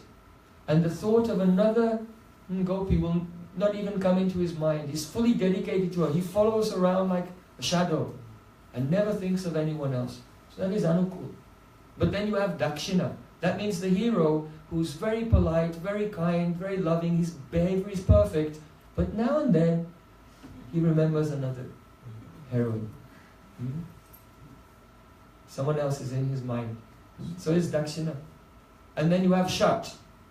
Shat means the hero who is very kind to the face of his beloved. Very polite, and his behavior is all perfect. But actually, behind her back, he's doing so many nefarious things. So the shat is two-faced. But then there's the shat, he tries to hide whatever his wrongdoings are, he hides that very meticulously that he will not get caught. But the drista, he is very bold. And he'll just show up at the kunj of his beloved covered in the cosmetics of his previous beloved. And he'll make no attempt to hide it.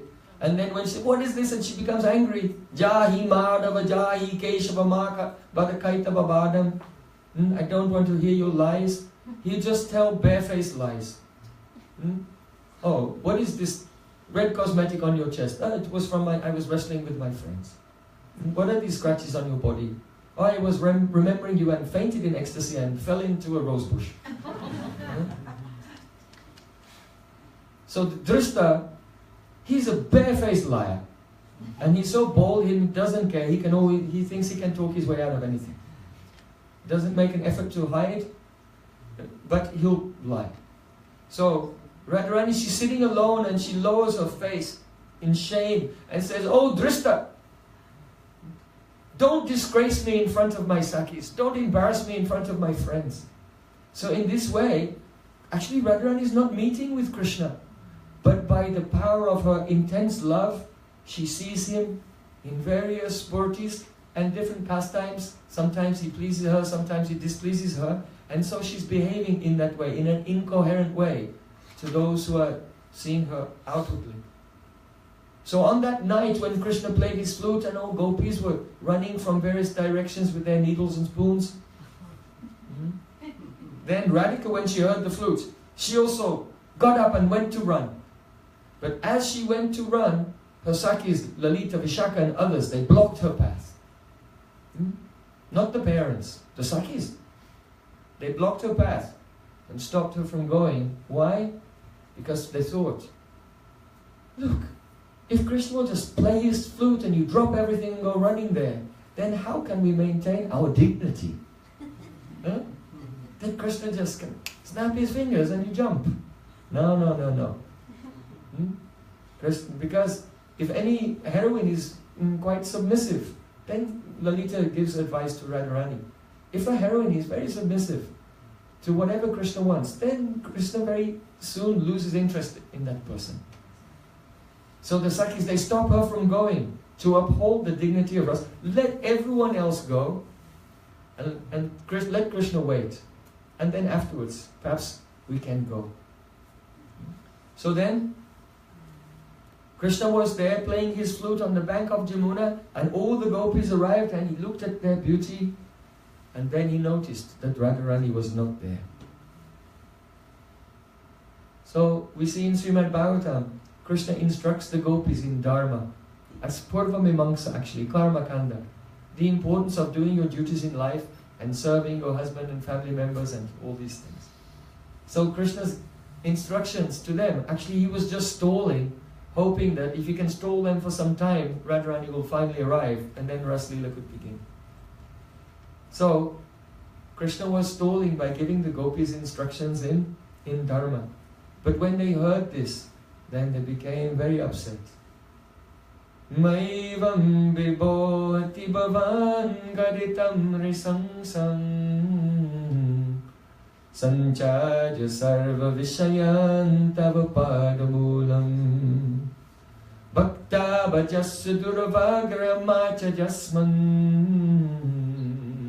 devo yadari purusho bhajate mamuksham.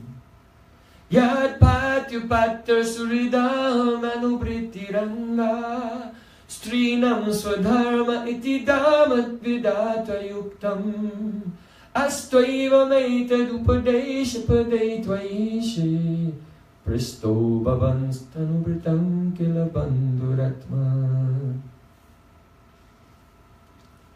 O Krishna, it is most improper that you should speak such heart-breaking words to us.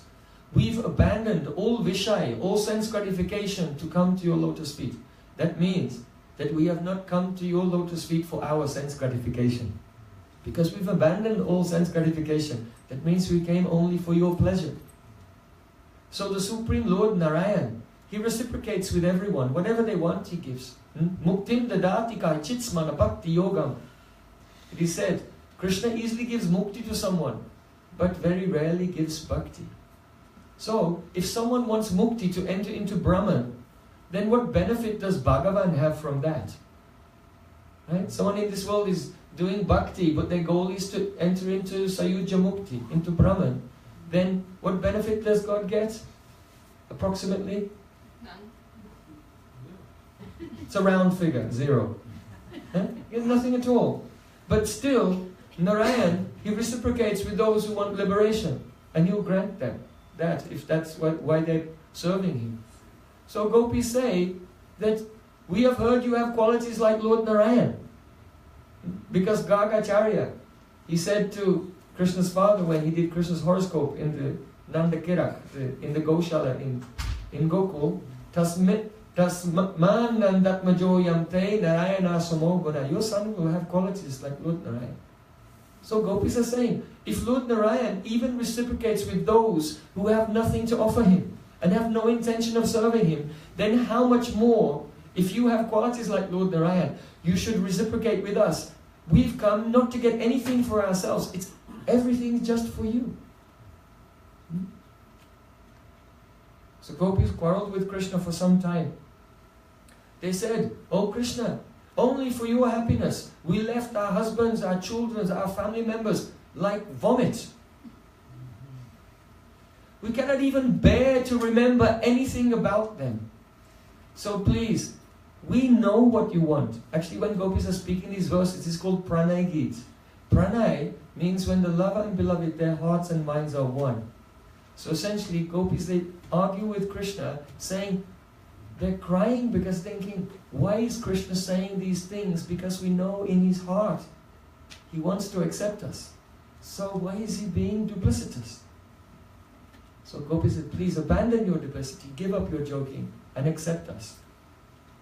However, because Srimati Radhika was not there, Krishna could not be pacified by their beauty, by their services, by their sweetness. So Krishna said to the gopis, "Oh my dear ones, you all have very deep love for me, so I cannot neglect you in any way. But in the absence of Srimati Radhika, then my heart cannot be satisfied. I feel no relief. So please, you're intelligent, somehow devise a way to bring Srimati Radhika here." So then the gopis, they consulted with each other and they decided to send a messenger to Radhika to persuade Srimati Radhika to accept Krishna and come to meet with him. So they travelled gradually. They came to a very beautiful garden, and Radhika was sitting there, and she was afflicted because when Man is there, actually there's a desire to meet with the beloved. There's a desire to look at the beloved, a desire to embrace the beloved. But there's an emotional obstacle which is stopping that. Dampatya bhava ekatra satorya pyanoraktaya swabishta slesha vikshadi virodya mana uchute. When the loved and beloved, they want to see each other, they want to embrace each other, but there's something stopping them. Even when they're together, then this is called man. So Radharani, she's feeling the burning of the arrows of Cupid, but some or other, she's not going. And especially her friends are holding her back because they want Krishna should wait, otherwise he will not appreciate her fully. Let all the others run and be easily available, but not our Swami. So that messenger traveled through the forest and came to meet with Radharani. She said, "O flower bud in the dynasty of Brishabhanu Maharaj, it is only by the great fortune, our great fortune, us residents of Braj, that you have taken birth amongst us." So she began to speak very flattering words, beautiful words to Radharani. "For a moment, please just lift up your eyes, glance at me for a moment, and make my life successful. There are many beautiful ladies, all want to serve Krishna. What to speak of human beings? Even Kamala, the goddess of fortune, has left Lord Narayan, abandoned Vaikuntha, and has come to Braj and doing austerities to meet with Krishna and serve him. But see, Krishna, he's not accepting anyone, even Lakshmi Devi. Why? Because he's like a bumblebee who only wants to taste the honey of a particular flower. So Krishna now is wandering here and there in great distress because he only is attracted by the fragrance of your lotus feet, not by the fragrance of Chandravali or Bhadra, Shaibya, any other gopi, or even the goddess of fortune. So in this way, Gatsaki was trying to impress upon Radharani Krishna's faithfulness. That he's not a drishta, he's anukul. This is very important.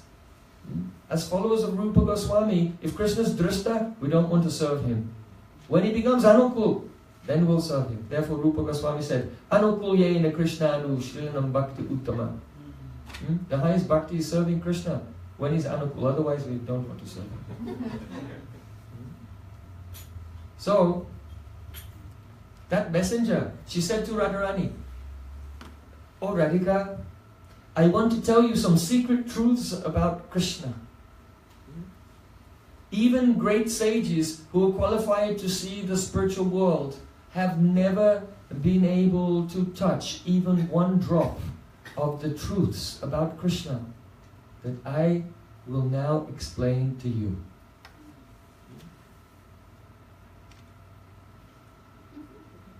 Who is this crooked person? Gatsaki said, "Oh Srimati ji, this boy is composed of pure kama rasa." Not only rasa, there are so many rasas. Shanta, Dasa, Sakya, Vatsalya, Madhurya, and among Madhurya also Swakya. This is not really the Kama Roop. It's Sambandha Roop Bhakti. Krishna is, she said, Krishna is composed of pure Kama Rasa. That means that he's driven entirely by a thirst to enjoy amorous pastimes with the cowherd girls of Braja. So that person who is the condensed embodiment of Kama Rasa, whose every thought and every activity is simply permeated with an intense thirst to enjoy amorous pastimes, that person's called Krishna. This is the meaning of the word Krishna. So, she said, when Krishna is greedy to enjoy, he never goes to Lakshmi Devi or any other goddesses. But rather, what does he do? Krishna's employment.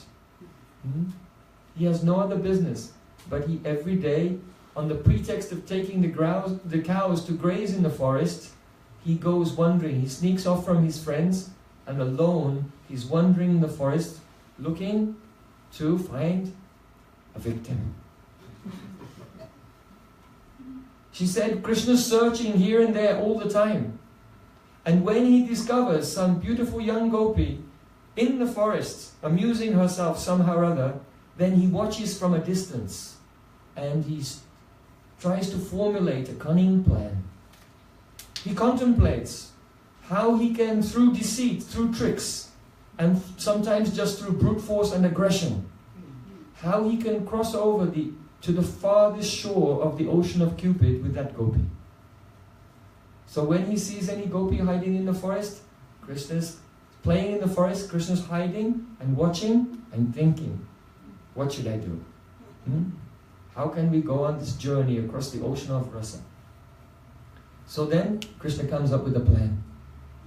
So then that messenger is telling Radharani Krishna's various plans. Sometimes Krishna disguises himself as someone else and goes to the house of that gopi, makes friends with her family members and wins their trust. And then when nobody's aware, he sneaks into the inner chamber of the house and then he enjoys with that gopi. This is one of Krishna's tactics. Sometimes he makes a gopi become completely bewildered and forget who she is by the sound of his flute or by his dancing. Sometimes he disguises himself as that gopi's husband, and the gopi thinks she's meeting with her husband. At last minute she discovers actually it's not her husband. It's Krishna. Sometimes Krishna comes to a gopi and says, you know that now is a very inauspicious astrological influence is coming. And I think this will bode ill for you. You will suffer so much. And when she becomes afraid of the astrological influence, then Krishna will say, but I have a jewel here. If you'll wear it, then you'll be protected. Well, then please give it to me. Oh, Krishna says, but there's a price. In this way, he persuades another gopi to meet with him. Sometimes he wins the heart of a gopi by sending a love letter through one of his friends, speaking words of the utmost respect. Sometimes he comes up with a plan that he knows every day a gopi is coming up by a particular path, so he'll deliberately go there and leave his flute on the path, knowing that she'll find it. And then when she picks it up and walks away with it, then Krishna will come, accuse her of stealing. And then say, for this crime of stealing, you'll have to have a punishment. So you have a choice. You know, in this world, if you get caught for a crime, either you have to go to jail, or you have to pay a fine, or you have to do community service. Right? So Krishna said, either you have to pay a fine of 200,000 million rupees, so you give a very steep price that's impossible to pay, or you will have to do some service. So in this way, he persuades that gopi to meet with him. Sometimes he sees a gopi picking flowers in the forest and says, I've been deputed, this is the forest of Kamadev, and you're stealing his flowers. So on behalf of King Cupid, I am arresting you and locking you in this jail of this cave of Giriraj Govardhan. Sometimes Krishna just tries to attract the mind of that gopi by challenging her husband to a game of dice, a gambling match. And then he shows his skills, how he can defeat the husband, and in this way gradually turns the mind of that gopi. Sometimes he uses tantra and different kinds of magic spells. You know, there's different types of tantra. One type of tantric mantra is called the akarshini. And so by that you can make someone, they don't know where they're going, they just get up and wander and they come and meet with you. So sometimes Krishna does some tantra and magic spells. That gopi said, oh Radhika, sometimes when gopis are bathing in the Jamuna, he steals their clothes and ornaments.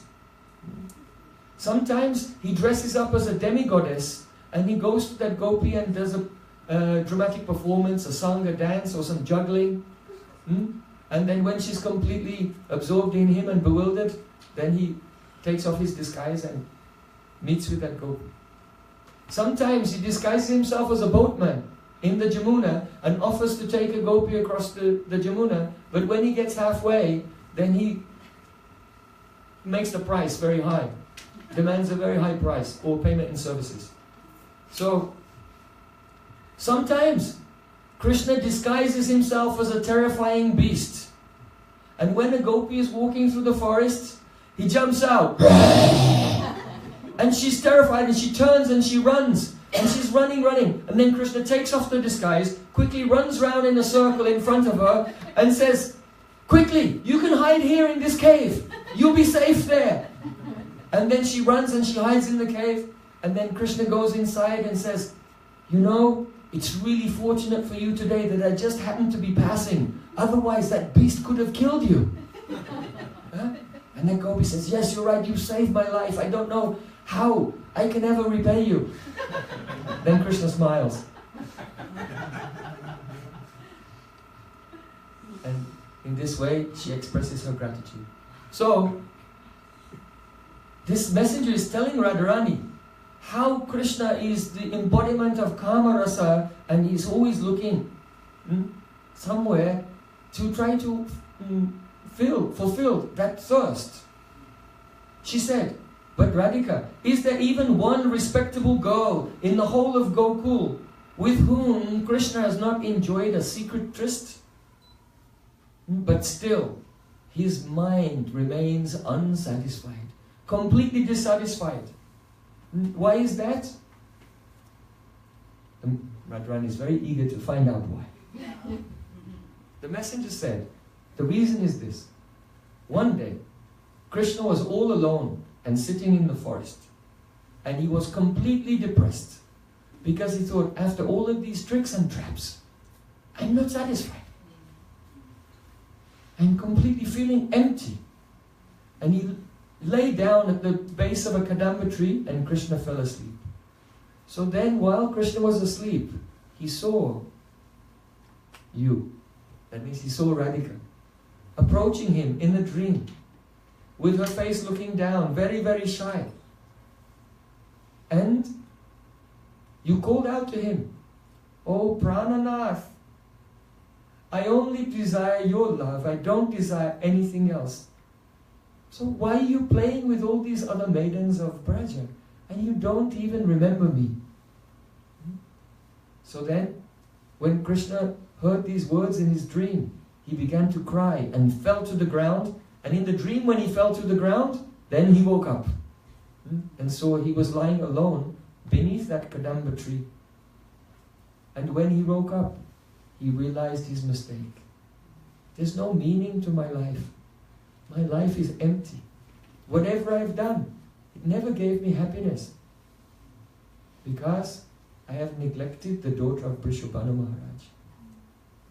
So that messenger told Radharani, this is how he feels about you. Why don't you go to meet him? He's meditating on you day and night. From the day he had that dream, he's always thinking of you. He's wandering in the forest crying, Radhe Radhe Radhe Jai Jai Jai Sri Radhe.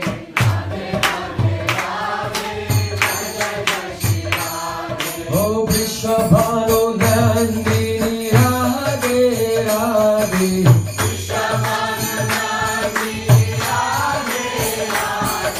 Oh Parama Karuna Mai Radhe Radhe. Parama Karuna Mai Radhe Radhe. Vrindavana Vilasi Radhe Radhe. Vrindavana Vilasi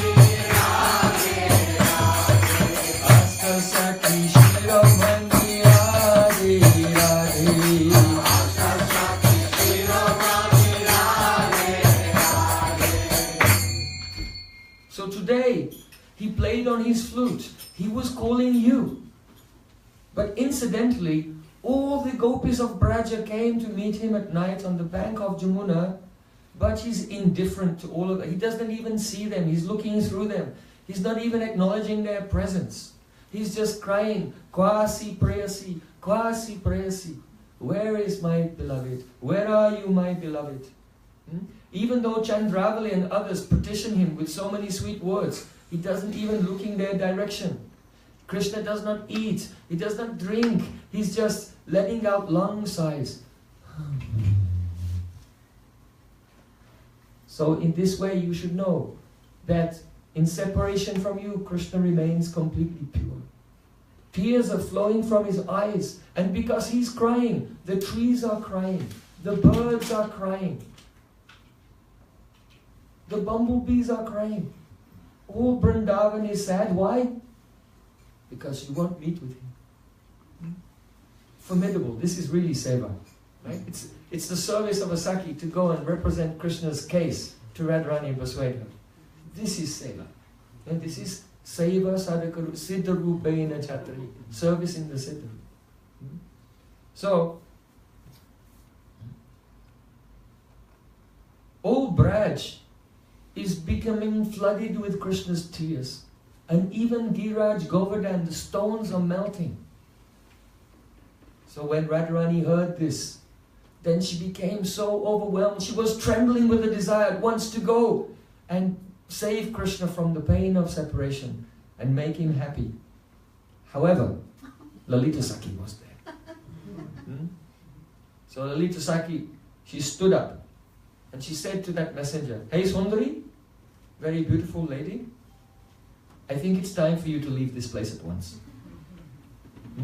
You should go. We've heard enough about the qualities of Krishna, thank you. You can go and tell his glories to those who have no experience of his character, but we know him very well. So we're not buying any of this that you're saying.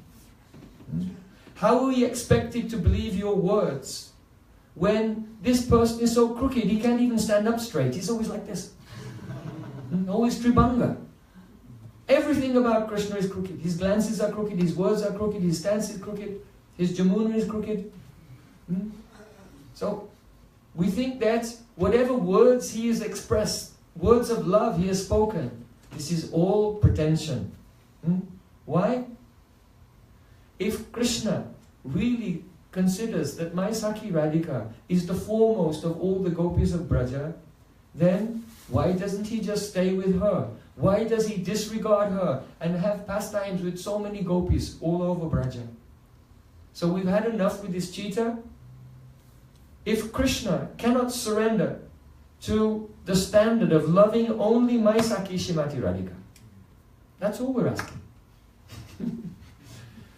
If he cannot be one-pointed to Radhika and only love her, then he let him be hopeless forever and let Radhika also be detached from him. No need of any relationship.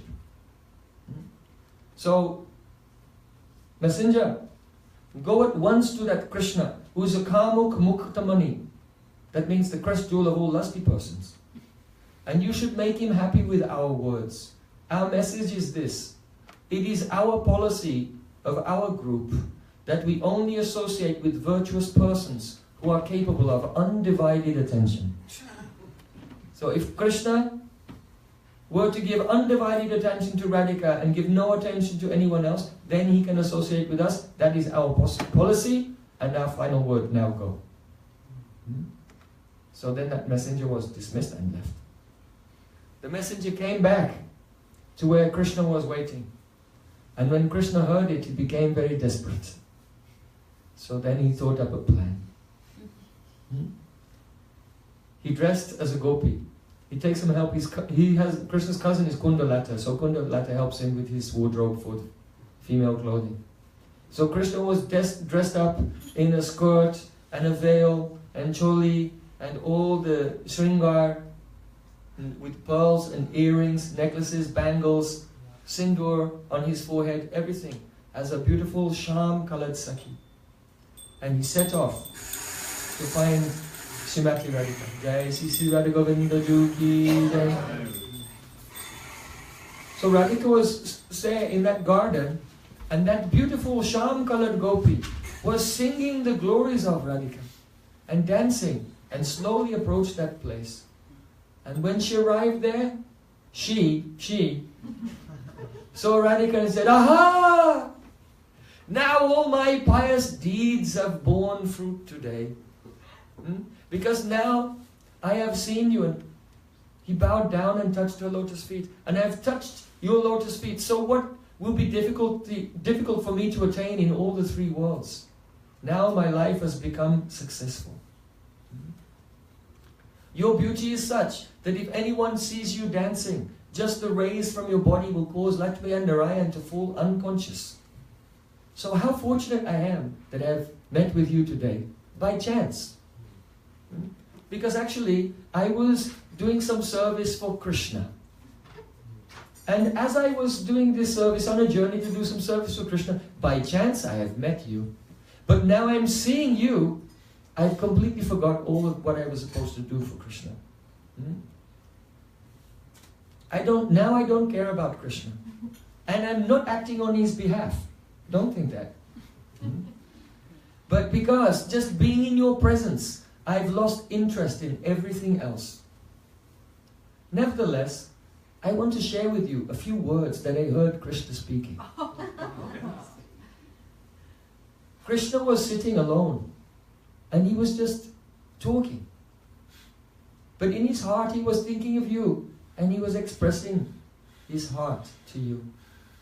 He said, "O Sumukhi, O girl with a beautiful face, just as water is liquid by nature, so it's your nature to be affectionate. So I cannot understand why you're passing your time enumerating all of my faults. Why would you do that? When I play my flute, I call all the other gopis to come to rasa only to nourish the rasa that I relish with you. They're just like different samag. When we dance, we all dance together, and I'll dance with you. They're just nourishing my pastimes with you. So, don't see fault in me that other gopis have come to meet with you when I play my flute. Just let there be harmony between us and be satisfied." So Krishna's alone and trying to persuade Radharani to forgive him. So then Krishna, he said, "Sure, I admit it. It's true. I have enjoyed some of the gopis of Braja. But you have to know, the only reason I enjoyed them was because by accident I mistook them for you. I was so absorbed in thinking of you. Whenever I see a gopi, then I see you there. And then I enjoy with her. But as soon as I realize it's actually not you, then I immediately consider her to be truly repulsive and leave her at once." So Krishna, in the form of a gopi, is telling this to Radharani, that he just saw Krishna, that she just saw Krishna, alone in the forest, explaining himself to Radharani. So I admit it, I've met with some gopis, but I just mistook them for you. And sometimes, let me explain. I can explain everything, Shrimati Radhika. Don't find fault in me. I have no fault. Sometimes a group of about 5 or 10 gopis, they band together and they grab me and they drag me into a kunj by force. So at that time, always, when I'm meeting with them, a young messenger girl appears there at the kunj and says, "There is only one girl in all of Braj who is suitable for you." And then she disappears. So at that time when I hear that message, I immediately leave them all. In this regard, I am quite renounced. Very strict. I'm very strict about this. Because I feel separation from you. One day I went alone in the forest and I fell asleep beneath a tree. And I saw you in a dream. And you caused me to hear your beautiful name, Sri Radha. And when I heard your name, and you disappeared, I began to cry and I woke up. And now, since that day, whether I am awake or whether I am dreaming, everywhere I look, I see nothing but you before my eyes. This is Krishna's love for him. And so I'm wandering here and there in a bewildered state. And that's why I mistake other gopis for you. This is the reason. You see? You're misunderstanding me. You're thinking that I'm meeting with other gopis because I don't love you so much. But the truth is, I'm meeting with other gopis because I love you too much.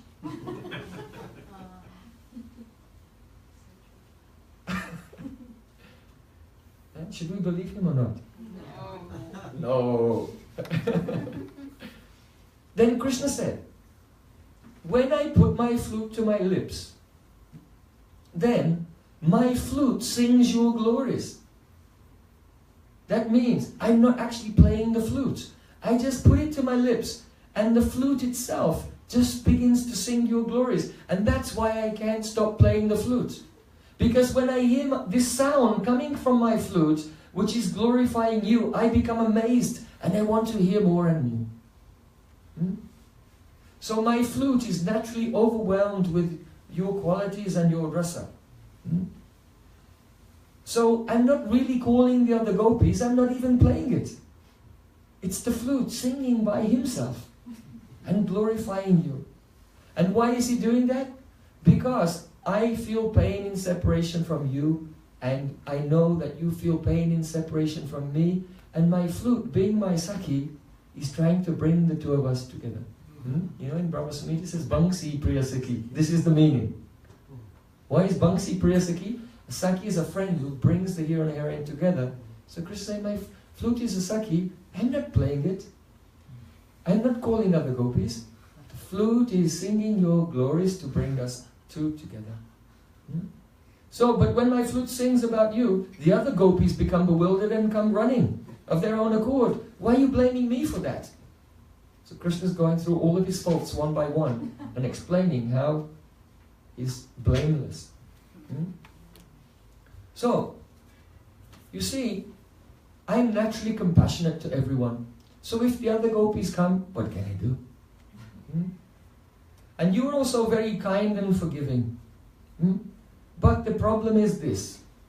You're surrounded by so many Sakhis who have filled your ears with bad reports and rumors and lies about me. Don't listen. Haribol. Don't listen to them. Yeah, there's a right in there, Jada. Right in the computer. Don't listen to Krishna's faults. That's why the mic cut out, so no one could listen to Krishna's faults. Let's see. It was, could have been the battery, maybe the battery, flat battery, yeah? Yes, the battery ran out. So, then that gopi who was Krishna, talking about Krishna sitting alone in a solitary place, she said to Radharani, if you are not soon pleased with Krishna, if you don't soon accept him, then it's certain that he will meet with an ill fate. That means he may pass away. So then, that messenger gopi, who is Krishna himself, he said, after hearing all of these statements, if you want to go to him, then just leave at once. Set out now and go to meet with him. But if you don't want to go and meet with him, then no problem, I don't care.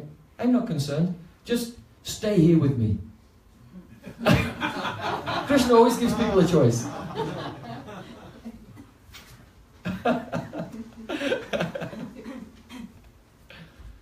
Because I'll be very happy. I cannot move even an inch from your lotus feet. If you don't want to go, no problem. Just stay with me. So then Radharani, she was very impressed with that gopi. In fact, all the Sakhis around Radharani, when they heard the true explanation of Krishna's intentions, you see, they were thinking he has so many faults, he's so bad. But when they heard the truth, then they all felt bad, they were all crying. Tears are flowing from the eyes of the Sakhis. Radharani said, "Oh Shamala Gopkishwari, beautiful young gopi with a dark complexion. When I see you, I feel such love for you, just like when I see Krishna. And today, I'm seeing your radiant face for the first time. Where have you been all my life? Why didn't I see you before? I think because today I was meditating on my Shyam-colored Krishna so deeply that because of that, another Shyam-colored friend has come before me. So, I'm asking you," Radharani requested that gopi, "could you just pacify my heart for a moment by wearing some peacock feathers in your hair? And just hold the flute in your hand and stand like this and let me look at you. And that will give me immense relief and great pleasure." So then, Radharani said, "I want to tell you something about Krishna. Even if Krishna were to make millions and millions of transgressions, thousands and thousands of offenses to me, I would still forgive him. Aslisya va padaratam pinashtumam adarshanam ma mahatam karotu va Yatha tatha va vidadatu lampato mat pranana tastu sa ivana. Krishna can make me feel so fortunate by embracing, leaving all other gopis and just only embracing me and crushing me in his embrace. Or he may break my heart by never being present before me. He's a lampart, he's a debauchee. He can do whatever he likes, but still, he is my prananath, the Lord of my heart, and there is no other. So then, when Radharani spoke these words, someone else revealed these words. When Radharani spoke these words, she immediately threw herself onto that Sakhi and embraced her tightly. And then Radhika and that gopi, they embraced each other. And then Radhika kissed that gopi on the face. And then that gopi kissed her on the face. And then that gopi kissed her on the lips, and Radharani was thinking, what's happening? So then that gopi started to scratch her also. And Radharani thought, what's going on? And then suddenly, Krishna removed his veil and everything, and she saw, oh, my beloved is here. So then Radharani, she said, Durtmani, you rascal! Then Radharani said, she smiled, she said, Gyatam, Gyatam. That means, I already knew all along. She was playing along. When Krishna came in the form of the gopi and was explaining all of these things, and Radharani said, no. Slowly, slowly. Oh, can you put on the flute? The whole time Radharani knew.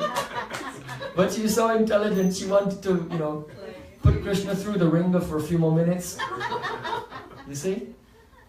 Because it said, the Vedas say, Raso Vaisaha. The supreme true Sri Krishna is full of rasa. Right? It's well known. However, no one can experience or taste that rasa. Because he's like cane juice. You see? And perhaps you've seen, if you go to Govardhan, if you want cane juice, they have a special crushing machine. Right? There are two wheels, and you put the cane in and you turn it around, and then the juice comes out. So yes, Krishna is Raso Vaisara, the embodiment of rasa. But neither Krishna nor anyone else can taste that rasa unless Krishna is put through the ringer of Radhika's man. Then really everyone can realize how Krishna is Raso Vaisara.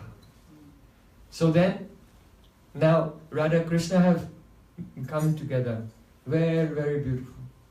Jaya Jaya Radha Krishna Jugala Mila Arati Karaye Lalita Disaki. Oh, glories to the beautiful meeting of the youthful divine couple. At that time, they were very eager to dance in the rasa dance. Various gopis who were expert in musical instruments began to play. The devatas assembled in the sky and they began to dance together. Then when they became tired, somewhat fatigued, Radha and Krishna sat down on a jeweled throne beneath the desire tree. Divyad Brindaranya Kalpadrumadha Srimat Ratnagara Singhasanasto Sri Sri Radha Srila Govinda Devo Prashtavidi Saivimano Smarami. This is the prayer to Radha Govinda. They are the predominating deities of Abhidaya Tattva. I remember engaging in Smaran how the Sakhis are serving Radha and Krishna when they're seated on a jeweled golden throne beneath the desire tree. So how are the Sakhis serving at that time? Some Manjaris, maidservants of Radhika, came forward and took the lotus feet of Radha and Krishna and began to massage their feet as they sit together, glancing at each other, sharing joking words. Another Manjari came with a tray with chandan, sandalwood paste. Shama Gauri Ange Divo Chua Chandanera Ganda, and began to anoint their dark and fair forms with sandalwood paste. Another Manjari, maidservant of Radhika, took a chamara. Chamara dulabo kabe Haribo Mukha Chanda Gatiya Malati Mala Dibo Dohar Gale. Other maidservants, they took garlands of the jasmine flowers and approached the divine couple, and they were giving them one garland, another garland, another garland. The maidservant came with a tray, and on that tray was tambul. So you know the tambul is, it's a chopped betel leaf, and there's a cardamom, and there's some the coconut, grated coconut, and the juice of the cardia tree, which makes the red. And so many very tasty ingredients are mixed together. Then it's wrapped in a betel leaf into a triangular packet, and then closed with a clove. The clove is like a pin that holds it together. So she had a tray, and there were many different types of tambul on that tray, arranged in groups according to different flavors. So that Manjari came forward with the tray, and she was turning the tray like this, so that Radha and Krishna, they would take one, try that flavor, and then they would take another, and gradually, she was giving the opportunity to Radha and Krishna to taste all the different flavors of the tambul on that tray. Another Manjari was standing there with a golden spittoon, because when you chew tambul, then the saliva starts flowing and mixes with the juice, and you have to... So one Manjari was there with the golden spittoon, and Radha and Krishna were putting their remnants there. Oh, nearby, another gopi was playing on a veena, and others were singing in the Panchama rag. These are the romantic ragas in which Rishabh and Daivat are the Vajit Swara. You know, Saregama Padani Sa. So Rishabh is Re, and Da is Daivat. So in that rag in which these two notes are forbidden, this is called Panchama rag, and it is especially to awaken the romantic mood. So some were singing.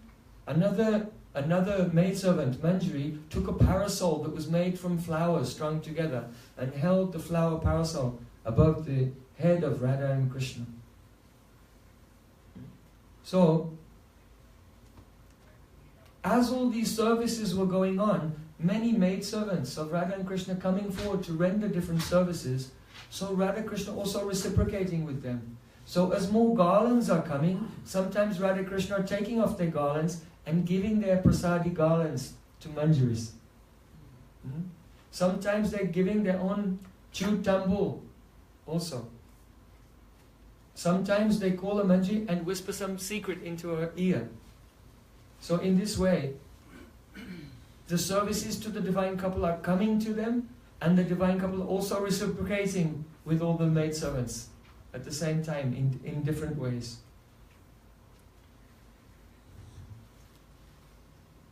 This is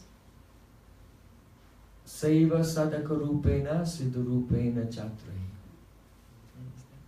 So when the devotee is here surrendered, serving Gurudev, serving the mission of Gurudev, engaged in hearing and chanting, and the anarthas are cleared, and then the stage of Nishta comes, and one begins to have the spurti of Krishna's form and qualities. Then the seeds of desire are completely destroyed, Papa Beach. Then one will experience the sweetness of Krishna and his associates. And then in that stage, remembering those associates, one's antas chinta binstatat seva upayogi dehina, a body will avirbhav, will make its appearance within, which is just suitable for rendering the desired services. So, Nam, Rup, Gun, Parika, then Seva comes. Seva Sadaka Rupena, Siddha Rupena Chatrahi. And by chanting the holy name while internally serving the divine couple, that service is being manifest by the holy name. It's not that you chant and in your mind you do something else. That's very important to understand. The smaran of internal service is not separate from the name. It is the revelation of the name. Therefore Chaitanya Mahaprabhu said that Nava Vida Bhakti Purna Nama Hoite Hoi. All the 9 angas of bhakti, such as offering arti, rendering services, remembering, they're all complete just by chanting the holy name. Navavida Bhakti Purna Nama Hoite Hoi. Everything is complete by chanting. So then, internally one is chanting the holy name, serving the divine couple. This is in the stage of asakti. And by continually being absorbed in that, then the Swarup Shakti is already shining on the heart and illuminating the heart. Shuddha Sattva Visheshatma, this is already from the stage of beginning, Nishta, Ruchi, Asakti is already shining. But the chitta has not become one with that vritti yet. But when Asakti becomes very mature, then that Swarup Shakti melts the heart, and now the chitta becomes completely one with the vritti of Swarup Shakti. That's called Bhav. So don't think that there's no realization, and then Bhav comes, you get the realization. The Swarup Shakti is already giving realization from Nishta, Ruchi, Asakti, but the two are not mixing. So Srila Vishwanath Thakur gives the example of Parad and Gandak. Gandak means sulfur, and Parad means mercury. So there's a way of making the black cosmetic kohl for the eyes. You get the Gandak and the Parad, the mercury and the sulfur, and you have to mix them together. But the problem is this, they don't mix. So you have to rub and rub and rub and rub, and you have to rub for a long time, then suddenly they blend and they become another compound. So that's what's happening.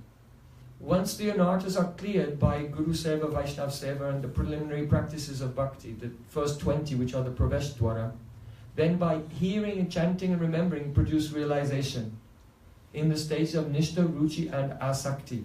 In those stages, then the Swarup Shakti is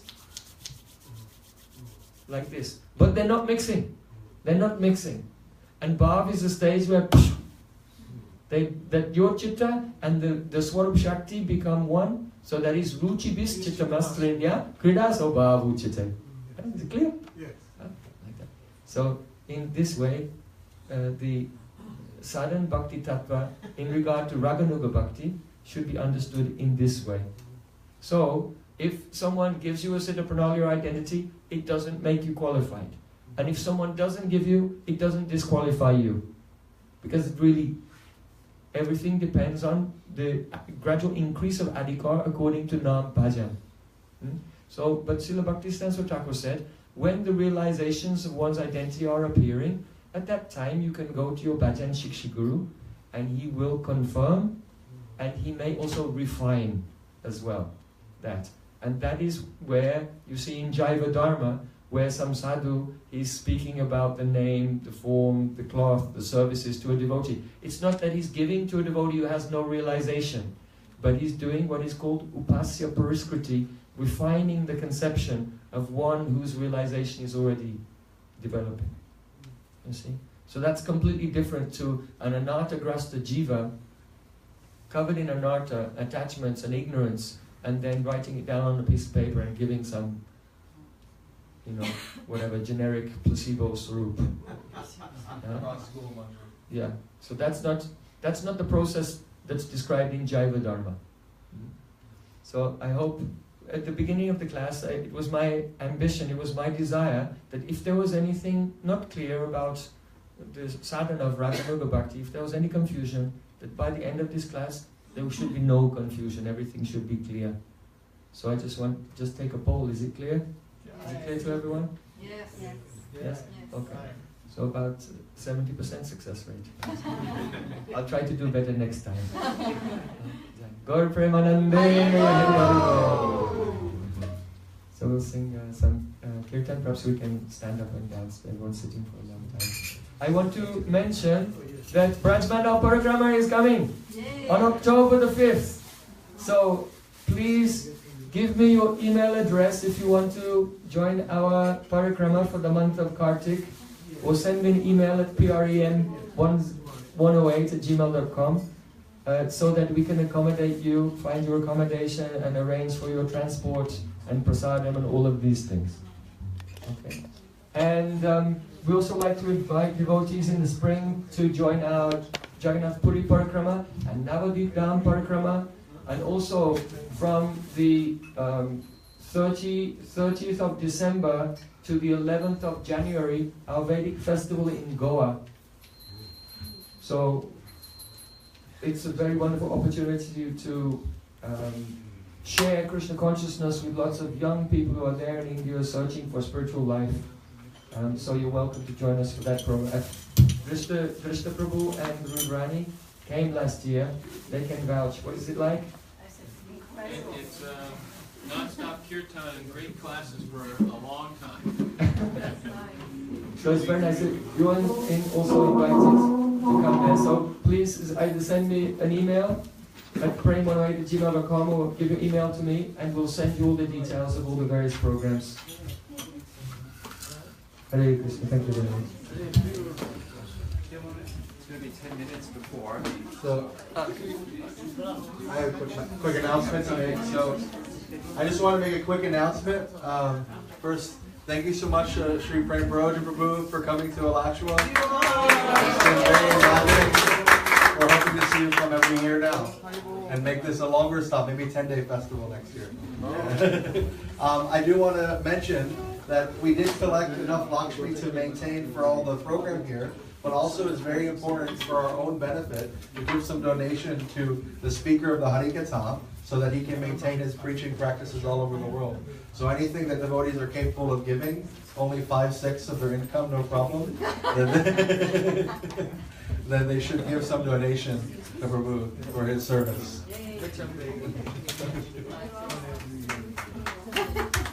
There's also an abundance of sadhak Rup Seva available in the kitchen. I want to say this very special thanks to Dhananjay Prabhu, yes, and his wife and family for hosting me while I was here. And actually they were the ones who always insisted that I come to Alachua. So without Dhananjay Prabhu and Madan, then I would not be coming here. They arranged everything, they arranged the tickets and insisted again and again. So I also want to say that I came a few times but I didn't make programs here in the temple.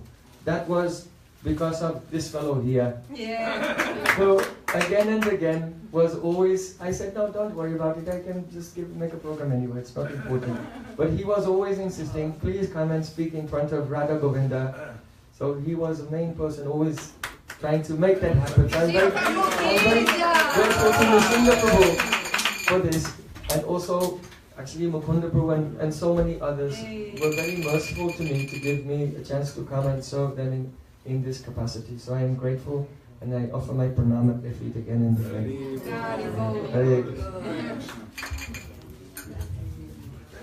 We also want to thank all the devotees for coming, especially those who travel, and especially those who don't. Shaka and Krishna Priti took most days. So please thank you all for coming. We really appreciate it. Everyone is welcome to come again. So anytime you're visiting through Alachua, if you need a place to visit, need a place to stay, you just contact us. Oh.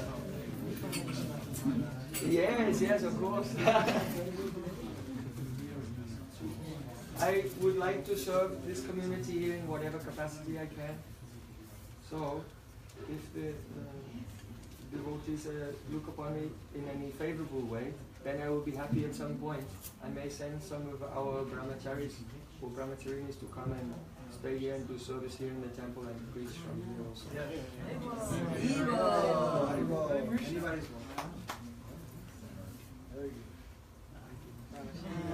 So, kirtan!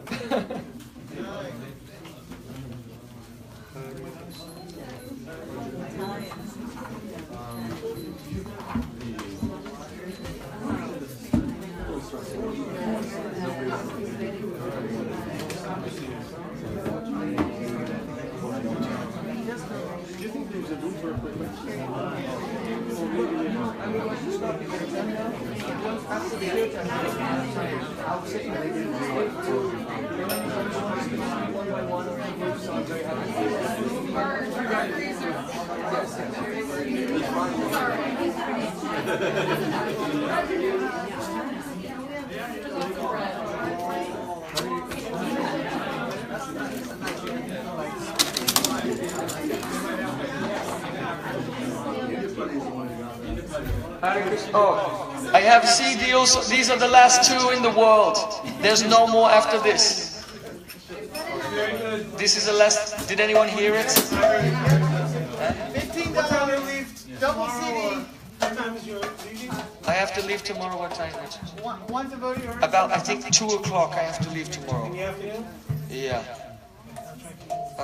One devotee is claiming. Yeah, it's okay. It's 15. It's for 2. Yeah, it's done. I can give you a check. Okay, I'll claim the other one, please. But I have to give them an easy. I'll make sure you get the lunch. Yes.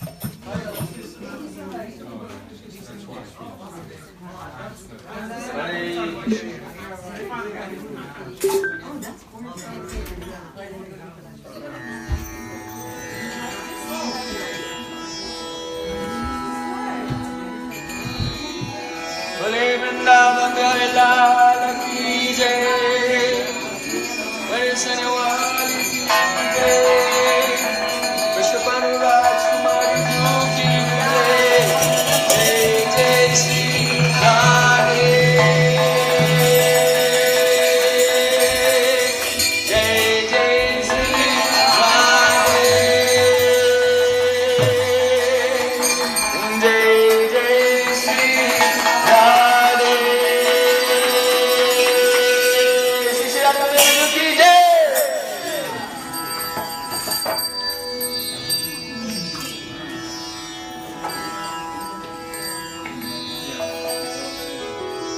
Hare Krishna, Hare Krishna,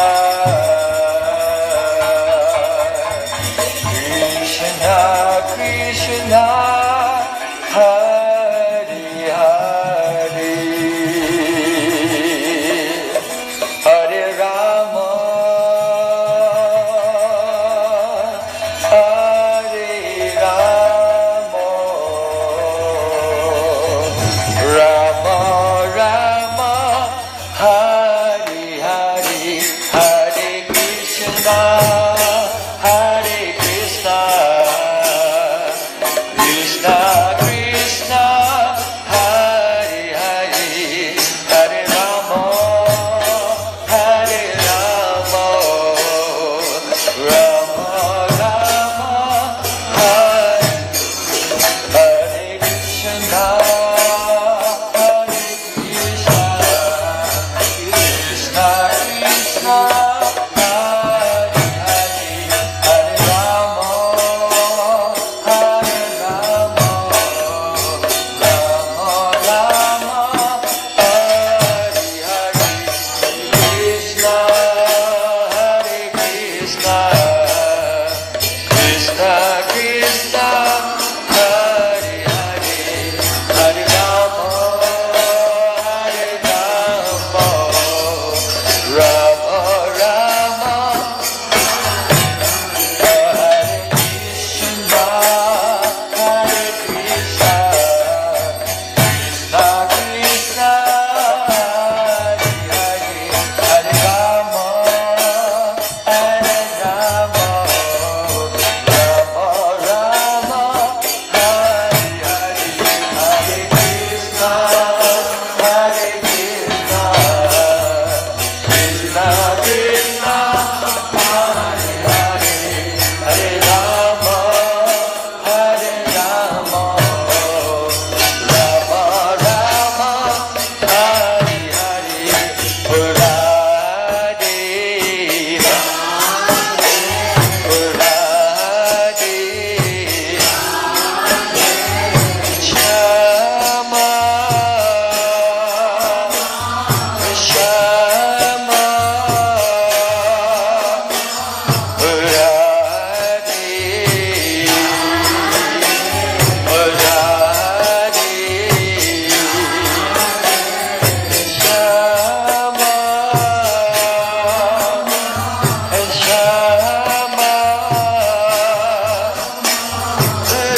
बरसाने वाली Radhe Radhe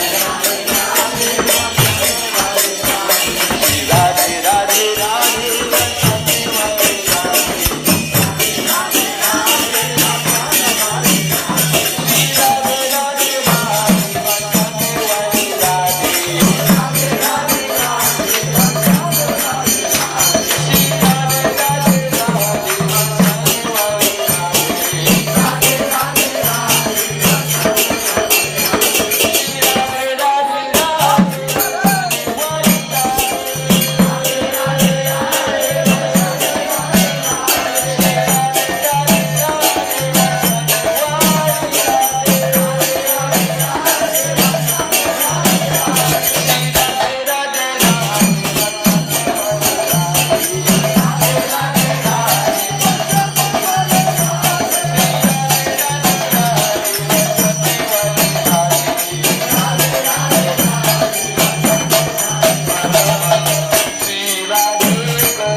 Radha Gridani, Sisi Radhanandari, Sisi Radhanandari ki jai.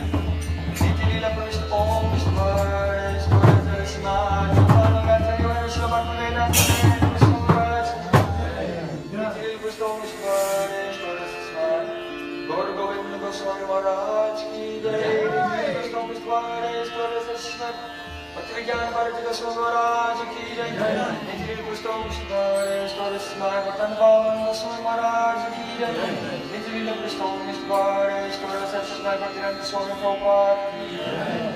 Niti Lila Pravishta Om Vishnu Hare, Shkora Darsana, Bhakti Gyan Krishna Goswami Maharaj ki jai. Jai Srila Bhakti Siddhanta Thakur Jagadi Guru Srila Prabhupada ki jai. Bhagavad Vashko Kishora Swami Maharaj ki jai. Satam Goswami Santa Bhakti No ki jai. Shri Sarvabhauma Shri Jagannath Swami Maharaj ki jai. Shri Rupanuga Gauri Gurvan ki jai. Jai Shri Rupa Sanatana Bhatta Raghunath Shri Gopal Bhatta Saraswati Swami ki jai. Praise to Krishna Chaitanya Prabhu Nityananda Shri Advaita Gadadhar Shiv Sadi Gaur Bhaktivinoda ki jai. Shri Varimanda Ketamanda Gauramanda ki jai. Bhutta Manukari Shri Harinam Sankirtan ki jai. Shri Radhika Vindu Bhavananda Madan Manju ki jai. Ananda Gauri Vaishnava Vrinda ki jai. Sakala Bhakta Vrinda ki jai. Manesya Sasvrishabhanandi Shri Radharani ki jai.